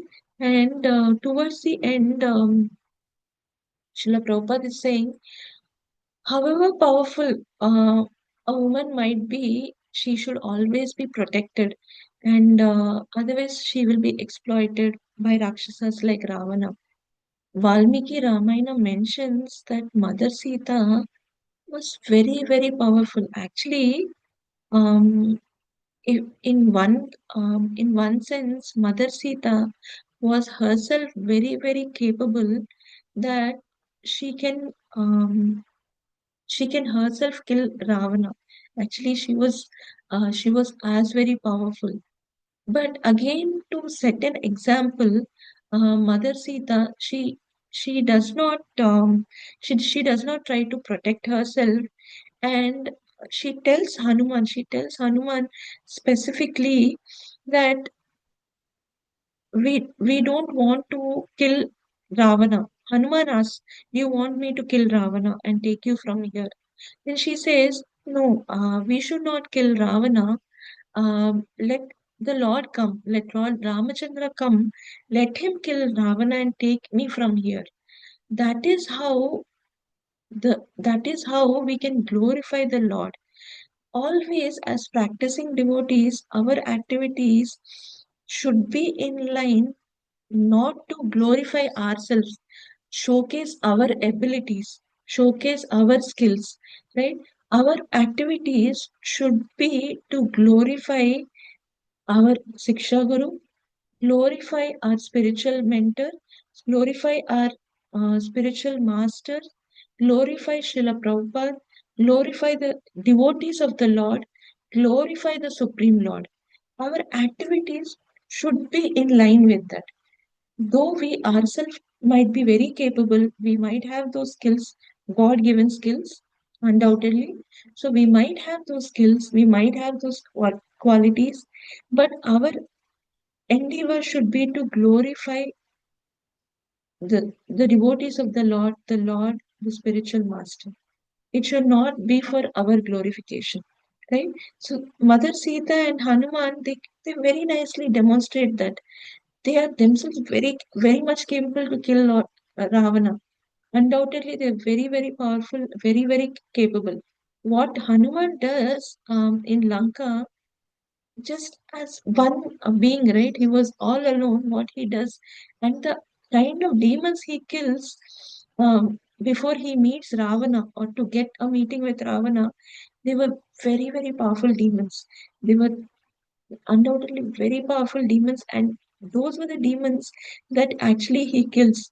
Hanuman kills, and despite of that, they don't kill Ravana, or they don't kind of end the war like that.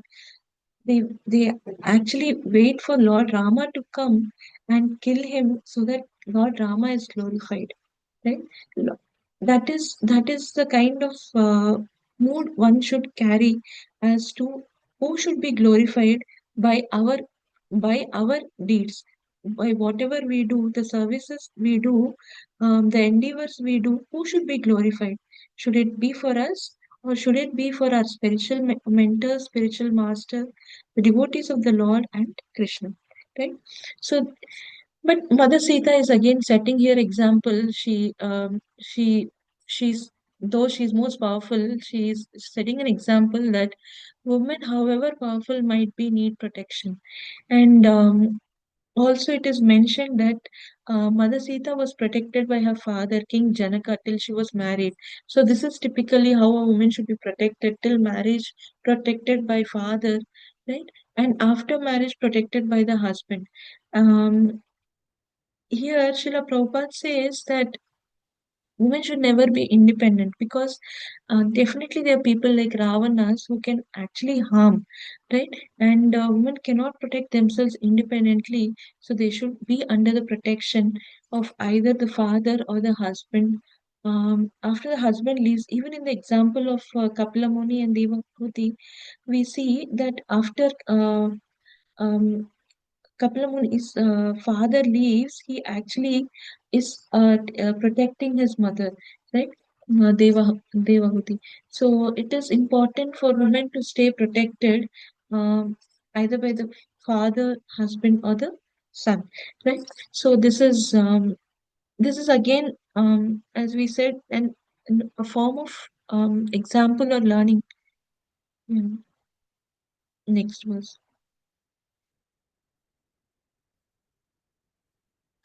Hare Krishna Mataji, I would Hare like to Krishna. Very good. Thank you, Mother.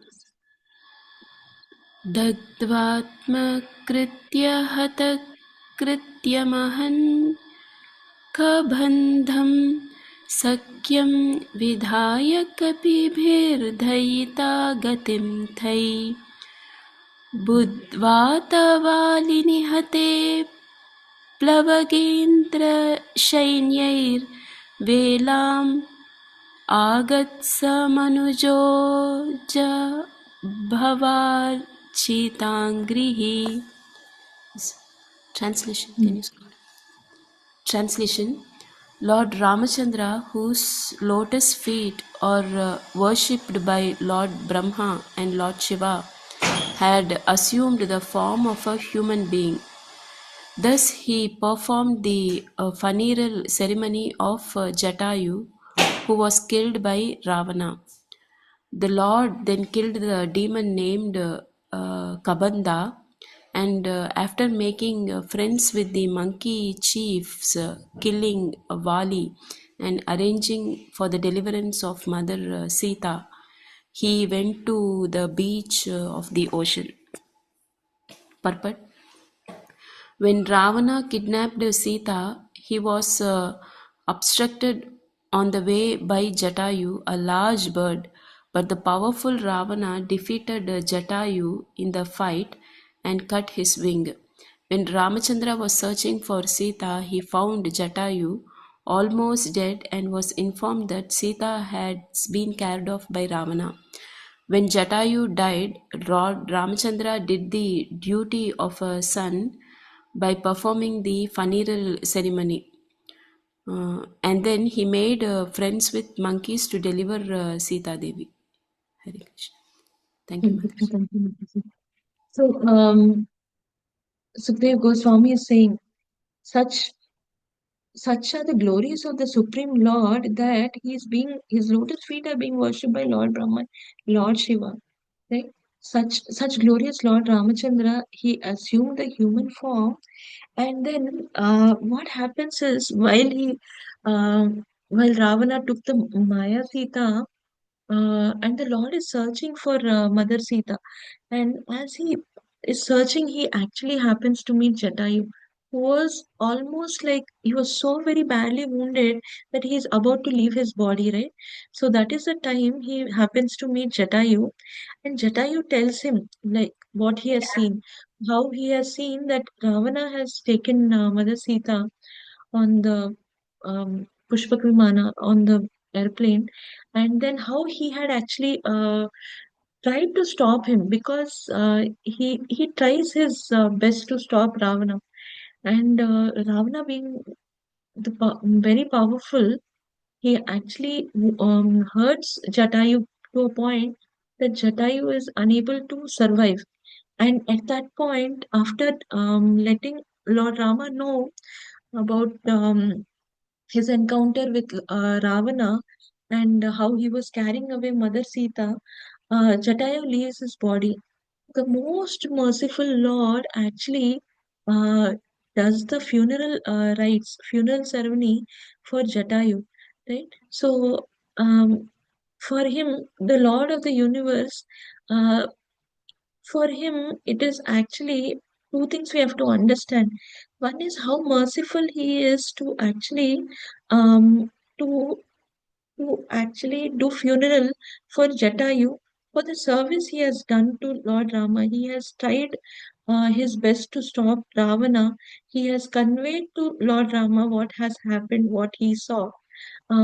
So for the service he has done, how the Lord so mercifully took it to actually do funeral ceremony for Jatayu, right? He is actually so merciful that he is for the little service that Jatayu tried.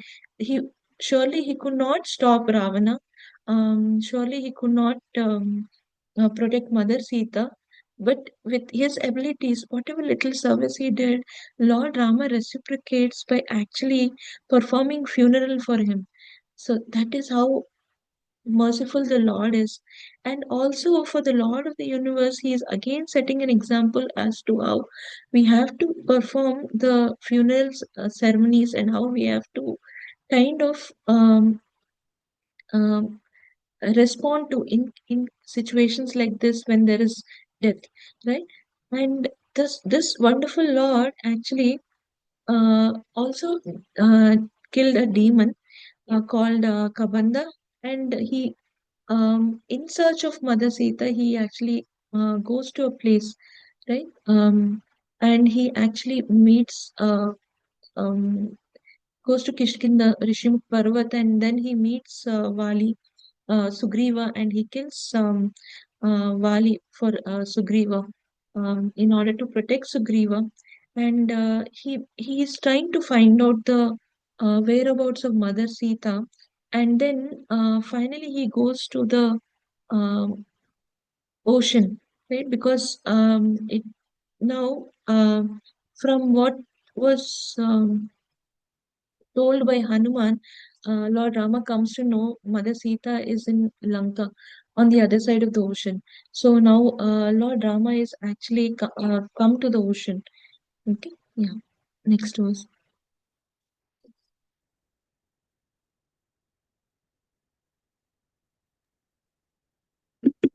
Will I do, Mataji? Sure, Mataji, thank you. यद्रोषविभ्रमविवृद्धकटाक्षपात सम्भ्रान्तनक्रमकरो भयकीर्णकोशा सिन्धुशिरस्यार्हणं परिगृह्य रूपी पादारविन्दमुपगम्य बभाष एतत्. Translation by Srila Prabhupada ki jai. After Jai. reaching the beach, Lord Ramachandra fasted for 3 days, awaiting the arrival of the ocean personified. When the ocean did not come, the Lord exhibited his pastimes of anger, and simply by his glancing over the ocean, all the living entities within it, including the crocodiles and sharks, were agitated by fear. Then the personified ocean fearfully approached Lord Ramachandra, taking all paraphernalia to worship him. Falling at the Lord's lotus feet, the personified ocean spoke as follows. Hare Krishna. Hare Krishna. So the Lord has reached the ocean, knowing Mother Sita is on the other side, in Lanka.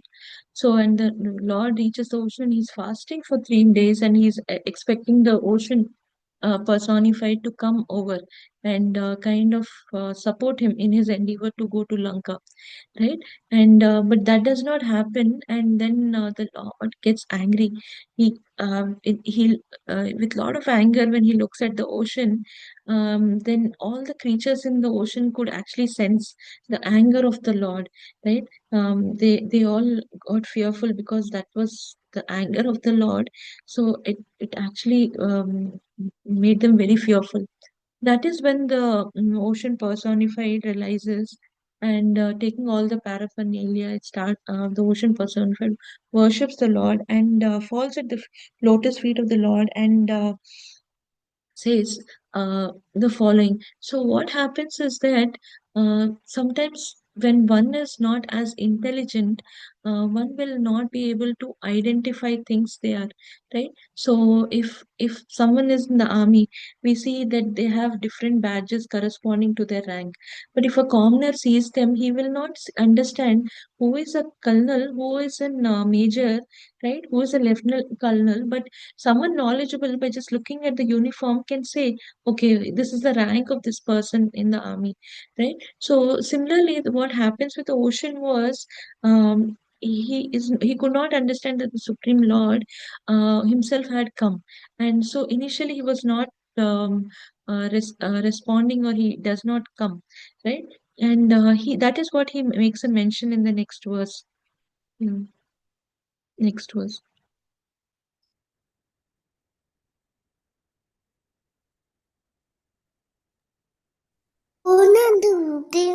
Hare Krishna Mataji, I read Hare Mataji. Krishna. न Yeah. त्वां वयं जडधियोऽनुविधाम भूमन् कूटस्थमादिपुरुषं जगातम् आदिशं यत्सत्त्वता शूरगणा रजसः प्रजेशा मन्योश्च भूता पतयः स्वभावान् गुणेशः. Translation: O all pervading Supreme Person, we are dull minded and did not understand who you are, but now we understand that you are the Supreme Person, the Master of the entire universe, the unchanging and original personality of Godhead. The demigods are infatuated with the mode of goodness, the Prajapatis with the mode of passion, and the Lord of Ghosts with the mode of ignorance. But you are the master of all these qualities. Purport. Mm. The word Jada Diya refers to the intelligence like that of an animal. A person with such intelligence cannot understand the Supreme Personality of Godhead. Without being beaten, an animal cannot understand the purpose of a man. Similarly, those who are dull minded cannot understand the Supreme Personality of Godhead, but when punished severely by the modes of a material nature, they began to understand him. A Hindi poet has said, दुख से सबे हरि बजे, सुख से भजे कोई, सुख से अगर हरि बजे, दुख कतान से हया. When one is distressed, he goes to the church or temple to worship the Lord. But when opulent, he forgets the Lord. Therefore, punishment by the Lord through material nature is necessary in human society, for without it, men forget the supremacy of the Lord due to their dull, blunt intelligence. Thank you, Mataji. Thank you, Hare Krishna. So now the ocean personified has come after worshipping the Lord with all the paraphernalia, doing obeisances. Ocean personified is admitting, right? So he's saying, we are so dull-headed, we are so we didn't understand that we are the supreme personality of God, Godhead himself, right? And the demigods might be in the mode of goodness. The Prajapati might be in the with the mode of passion. The Lord of Ghosts in the mode of ignorance. But you are the master of all. You are the supreme personality of Godhead. You are above all these things, right? But we are so very dull and unintelligent. So Srila Prabhupada says, like the animals, to understand better. Srila Prabhupada says, like the animals, they are so dull and unintelligent. Sometimes they would not know what is right or what to do. So that's why they have to be told or sometimes even beaten. Like if we see in earlier days there was bullock cart. So when there was bullock cart, those bulls were actually beaten to actually guide them to take a path or to control them. So this is needed for people with lower consciousness. Anyone who has lower consciousness needs that kind of beating or punishment or corrective measures to be put on them, right? And Srila Prabhupada also says that is why we see more people often go to places of worship, like religious places, whether it's church, temple. They go in times of difficulty. In times of difficulty, it is then that they remember God and they try to kind of go to the place of religious worship. They offer prayers. They kind of tell, okay, my Lord, please help me with this, and then I'll do something if you do this for me or something like that. So it's like a very transactional kind of prayer sometimes. So all this happens when one is in difficulty, and when one is not in difficulty, when one is having opulence, when one is happy, one is content, those are not the times when people generally approach God. And that is to show that this kind of behavior shows a very dull and blunt intelligence. It is lack of intelligence that one is not able to see where from that happiness is coming, where from that opulence is coming, and who is the source of everything and whom one should be grateful for, right? So that understanding, that intelligence is missing. So then what happens is, then this beating, punishment, corrective action is needed. Kunti Maharani, Queen Kunti, being an exalted devotee, she's she's an exalted devotee. Even she says in her prayers, "My Lord, may the difficulties and hardships continuously keep coming upon us, so that we remember you. Constantly, we are in remembrance of you. We are protected by you. We get your association. We get to see you, right?" So, such an exalted devotee is also asking for hardships just to be with the Lord, uh, just to remember the Lord, right? So, but the remembrance of the Lord should always be there. Uh, a, um, for a practicing devotee, whether we are in difficulties or we are not in difficulties, our endeavor should always be to remember Lord and never forget Him. Yeah, next verse.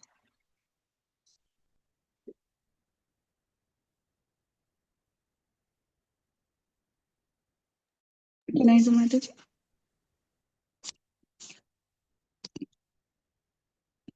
Hare Krishna.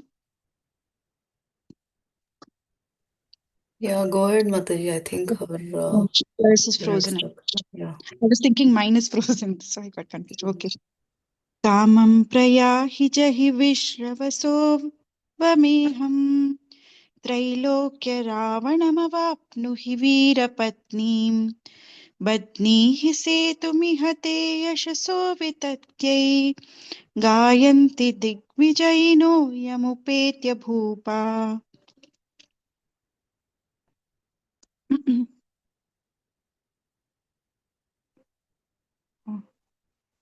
Which verse is this, Mataji? In the meantime, I can read the proper 15th. translation. 15th. It's been 9 dot? 10th chapter. 9th 10 canto, dot 10th chapter, 10 15th dot verse. 15. Okay.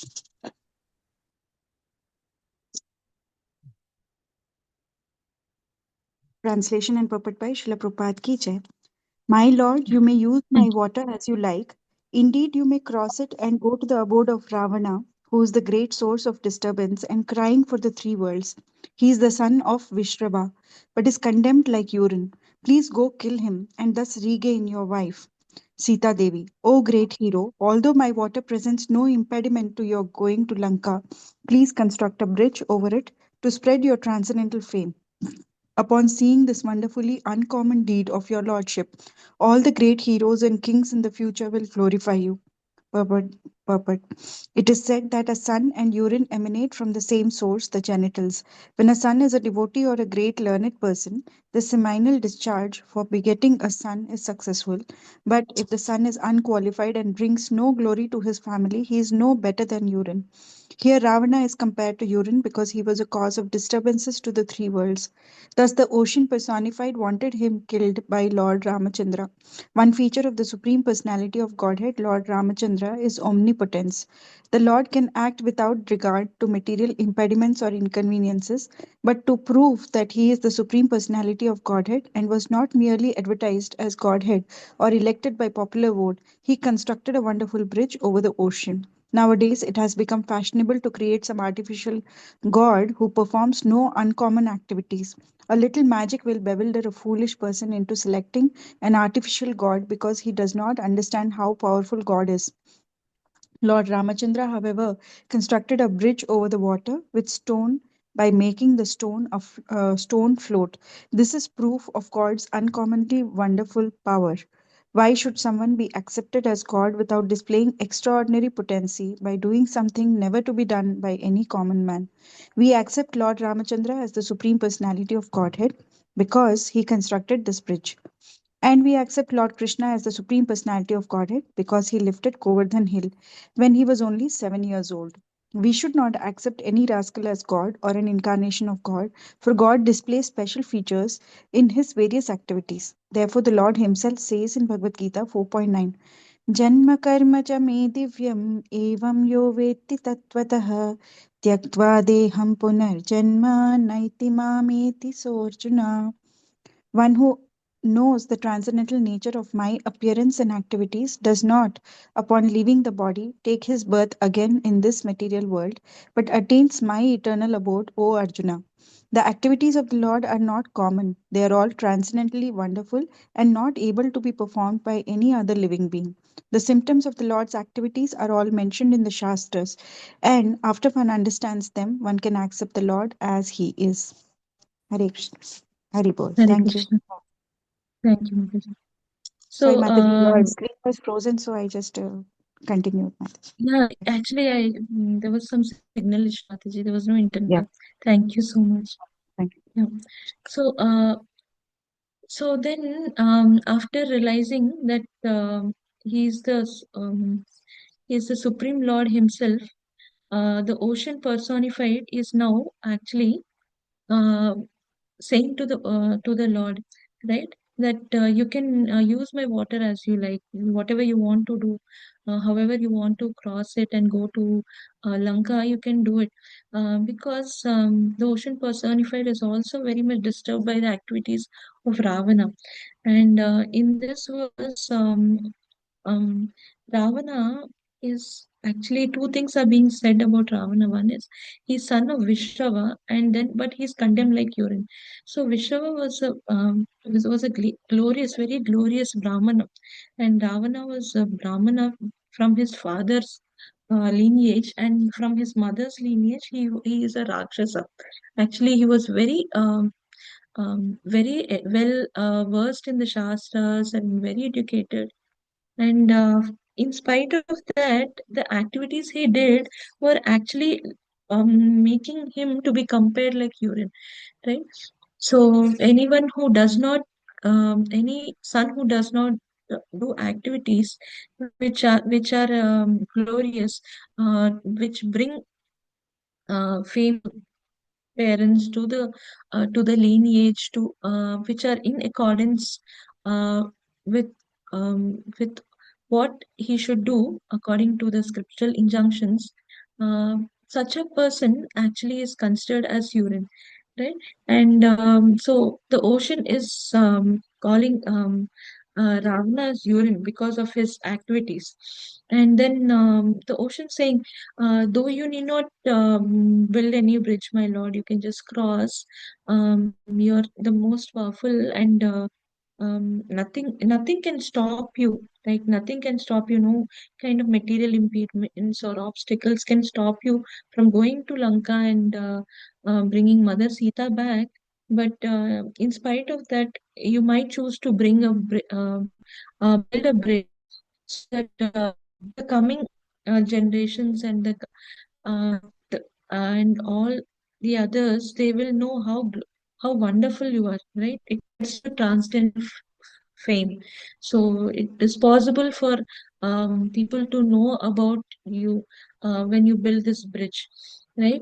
And this act will actually lead to others who come after you to glorify you, and they will know you for building this glorious bridge, because the bridge itself was just built by stones, right? So when the bridges are built, we see how much of structural design, materials, the calculations. It is a very complicated science. It is very complicated science to have that structural design, to actually correctly understand the parameters, heights, the turns, the how it is kind of um, laid, right? So there's so much of complicated science behind that. But just with stones, Lord Rama, the Vanar Sena, they accomplished building the bridge across for them to go to Lanka, right? And but that is that is how the Supreme Lord is demonstrating, right? That he is the Supreme Lord, not any human being like people are telling, because these are something impossible for a normal human being to do. That just that a stone can float on water, that's just not normal. And that just as Lord Krishna lifted Govardhana on his little finger when he was just 7 years old, shows that he can be none other than the Supreme Lord himself, or the Supreme Personality of Godhead. Even this act of the Lord to lay the bridge, though it was not necessary for him to lay the bridge, he can just go across the bridge. When his bhakta, when his devotee Hanuman could just go across to Lanka, so would it be difficult for the Lord to go, or anyone whom he empowers to go to Lanka? Absolutely no. No one needs actually the bridge. They're all, the Lord can go and everyone can just follow him. But this bridge was to actually demonstrate and glorify the Lord for generations to come. And these are the glorious pastimes of the Lord that we need to identify, so that when we leave our body, we understand these glorious activities, pastimes, form of the Lord, so that when we leave the body, we go back to Him, and break the cycle of repeated birth and death, and we find our eternal position, eternal relationship with the Lord, and we engage in ever loving service to the Lord, right? And so on who is God, there is mention in the Shastras, on how one should be to be called as God. There is so much, misconception around this, that just some kind of fake magic and tricks are actually confusing people, common people, to believe that someone is God, which is entirely false, right? And these people sometimes, the fake so-called gods, they actually do some magic, some tricks, and they kind of make people believe that they are God. And they also, people go to them with some kind of requests, and those requests get fulfilled to some extent. Some of the requests get fulfilled, and then that actually strengthens their faith, maybe in the wrong, in the fake gods. But those requests are, we should understand that those requests are being fulfilled because we are also not just requesting, maybe we are also endeavoring alongside the request. Say, for example, I have requested someone for a grand home, right? And that got fulfilled. But at the same time, I'm endeavoring to work and build that home for myself. And I also have good karma wherein I can have, I can own a home, right? So it is on that account, not because of this fake god or baba who is actually giving these kind of benedictions. So no one should be called as God unless they have these the six opulences. That is what Shastras say, right? So someone, for someone to be called Bhagavan, he has to have the six bhagas or opulences, right? So one should be careful on that account also, as to whom we see as God. And Srimad Bhagavatam, through this section, has clearly established what was said earlier, that Lord Rama is the Supreme Personality of God in itself. Srimad Bhagavatam establishes that with this wonderful pastimes of the Lord, the wonderful nature of the Lord, the most merciful nature of the Lord, his appearance to set an example to all of us, to kind of understand how it is so important to follow uh, the the prescribed rules and regulations, to follow the guidelines that are given in Shastras by the Guru, by the spiritual mentor. So much to learn from the example of Lord Rama. And also, to the beginning, in the beginning of the chapter, we also saw the importance of hearing from the right source. For a long time, a friend told me that we should know what is bad or what is wrong, right? To know, to keep away from it, right? So this is what, sometime when I was very young, a friend of mine told. I found it very logical. Yeah, if you don't know what is bad, how do you keep yourself away from it? So I asked my spiritual master, so is it okay to hear from multiple sources, to which are not in the sampradaya, to actually know, understand what is that they're telling right, what is that they're telling wrong, and what is the wrong part in that, right? So my spiritual master, he very firmly, he said, if one is Srila Prabhupada, they can do that. You and I should not attempt doing that, right? So one should be very, very careful. One should guard from hearing from sources which are not there in the Sampradaya, because hearing and reading should be done from the right source. It has very profound impact. Yeah. Today we will conclude here. Yeah, till verse 15. If anyone has any questions, we can take those questions.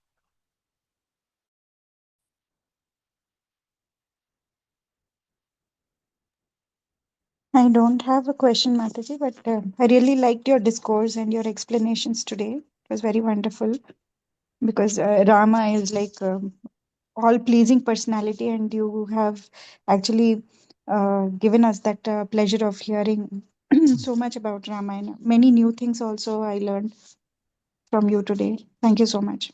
Hare Krishna. Thank you, Mataji. I tried to repeat whatever I heard. Yeah, some of it, because Yeah, we it hear. was very engaging and like a lot of wonderful points that you also added. Now, if you ask me to recollect, my memory is so short I can't recollect. But I felt that for each purport, the points that you added were really wonderful. Some of them that I have never heard before also. Thank you so much. In terms of learnings, and some of them I was actually thinking now, what would you say about this? I was thinking something that you will say something like this, okay, and you would repeat the same thing. So it was like I was actually trying to check, trying to kind of guess what would be your next sentence, like that. So it was very engaging. Thank you so much. Thank you, Mataji. This is, like I said, this is what I heard in the yatra from my spiritual master and the other speakers who were there. So this year we have heard a lot about Hanuman, Lord Ramachandra, and Sitama. So this is just a representation of, what what I heard. Thank you so much, Mataji, for the wonderful session. I also heard I read somewhere, Mataji, Prabhupada said, do not distribute the books where Prabhupada puppets was not there. Mm, I read somewhere, Mataji, that one. So it's mm. very, Yeah, yeah, that's true, Mataji. It's yeah, very that, misleading. Other books. Very. yeah. So one example my spiritual master was quoting was that there is apparently some version of Ramayana in which it says that Lord Rama had said very bad things to Mother Sita before she was sent to the forest. Right? He used he said very harsh words to Mother Sita, which is not at all true. But this is how it is being spread. That how can Lord Ramachandra use harsh words for Mother Sita? No, Valmiki yes, Ramayana Mataji. says, right? Ramayana says that even before Lord Rama never asked Mother Sita to do Agni Pravesh. It was Mother Sita's own endeavor to do Agni Pravesha to prove, Mm, her chastity. But Mother Sita herself does it, but Lord Rama never asks her to do Agni Pravesh. So this is like, but this is very misleading representations of Ramayana that are there, and this actually kind of portrays the Supreme Lord who is most merciful. He said, whoever it is, whatever might be their position, I am ready to accept them. It is not about them, it is about me. I am the person, I am that God, I am that Lord who is ready to accept them. So that is the how glorious Lord Rama is, and he's being portrayed mm, like this because of these representations. One should be very careful to guard against them. yes, Mataji. Yes, In yes. fact, there are many things which are there like in Valmiki Ramayanam, which are not there, but which are very prevalent. Like Lakshman Rekha is not there in Valmiki Ramayanam. Oh, I wasn't aware of this, Mataji. Yeah, could be. Yeah, no, Yeah. because my dad is actually reading me Valmiki Ramayanam from the time we went to Ayodhya. After I came back, I asked my dad because he'd read it about 16, 17 times, and we have the Valmiki Ramayanam at home. It's in Telugu. So Sanskrit Okay. shlokas with Telugu translation. So he's been Okay. reading, and but I have given so many breaks for every like busy schedule. I will give a break. But right now we are in the last khanda, which is like Yuddha khanda. But Mm, that is not there. And even Rama అనేది ఆ squirrel మీద ఇది వేసింది కూడా లేదు Mataji. It's not there. yeah. So there are a lot That of version translations. three lines which are there anadi, like we are passing through the section, then I ask my writer identi in this section this is supposed to be there kada. And Lord writing everybody writing Rama on each stone and putting it in the sea, adi kuda ledu, it's not there.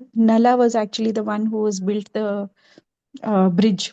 Lord empowers Nala to build the bridge. Lord empowers every like devotees to do everything. Lord does not do anything. He just empowers. He shows that how he how everybody he takes assistance of every kind of species, like whether it is squirrel, whether it is vanara. Vanara is also not actually monkeys. Vanara are collaboration, I think, the combination of Gandharvas and something like that. There are two. One is the heavenly entities and one is the humans.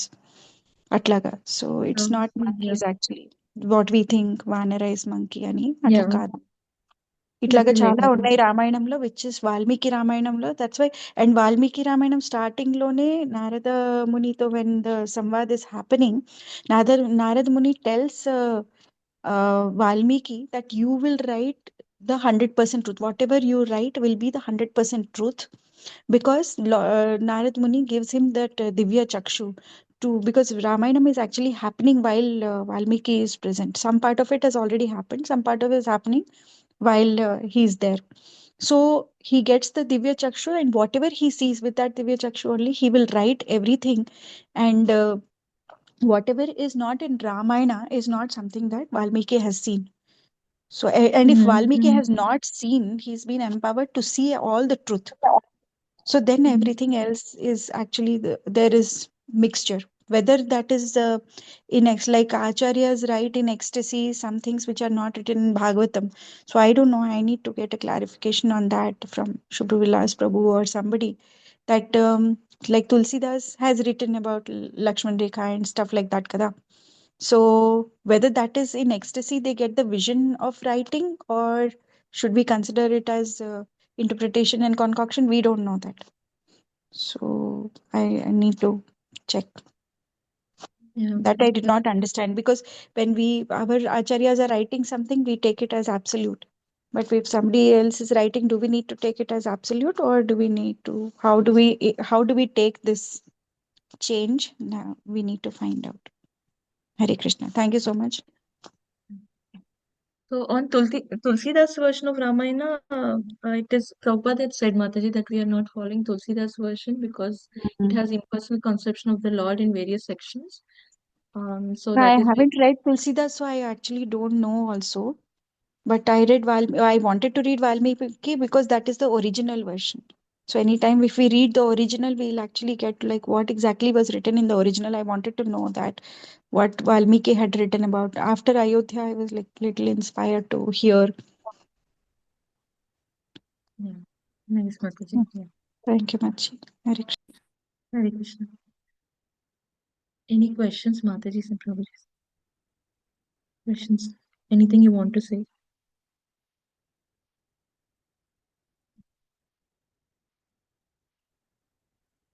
Yeah. I think if we don't have any questions or any discussions, we'll conclude it here. We're well over time again. So yeah, we'll end it here. Shilpa Mataji, is it okay?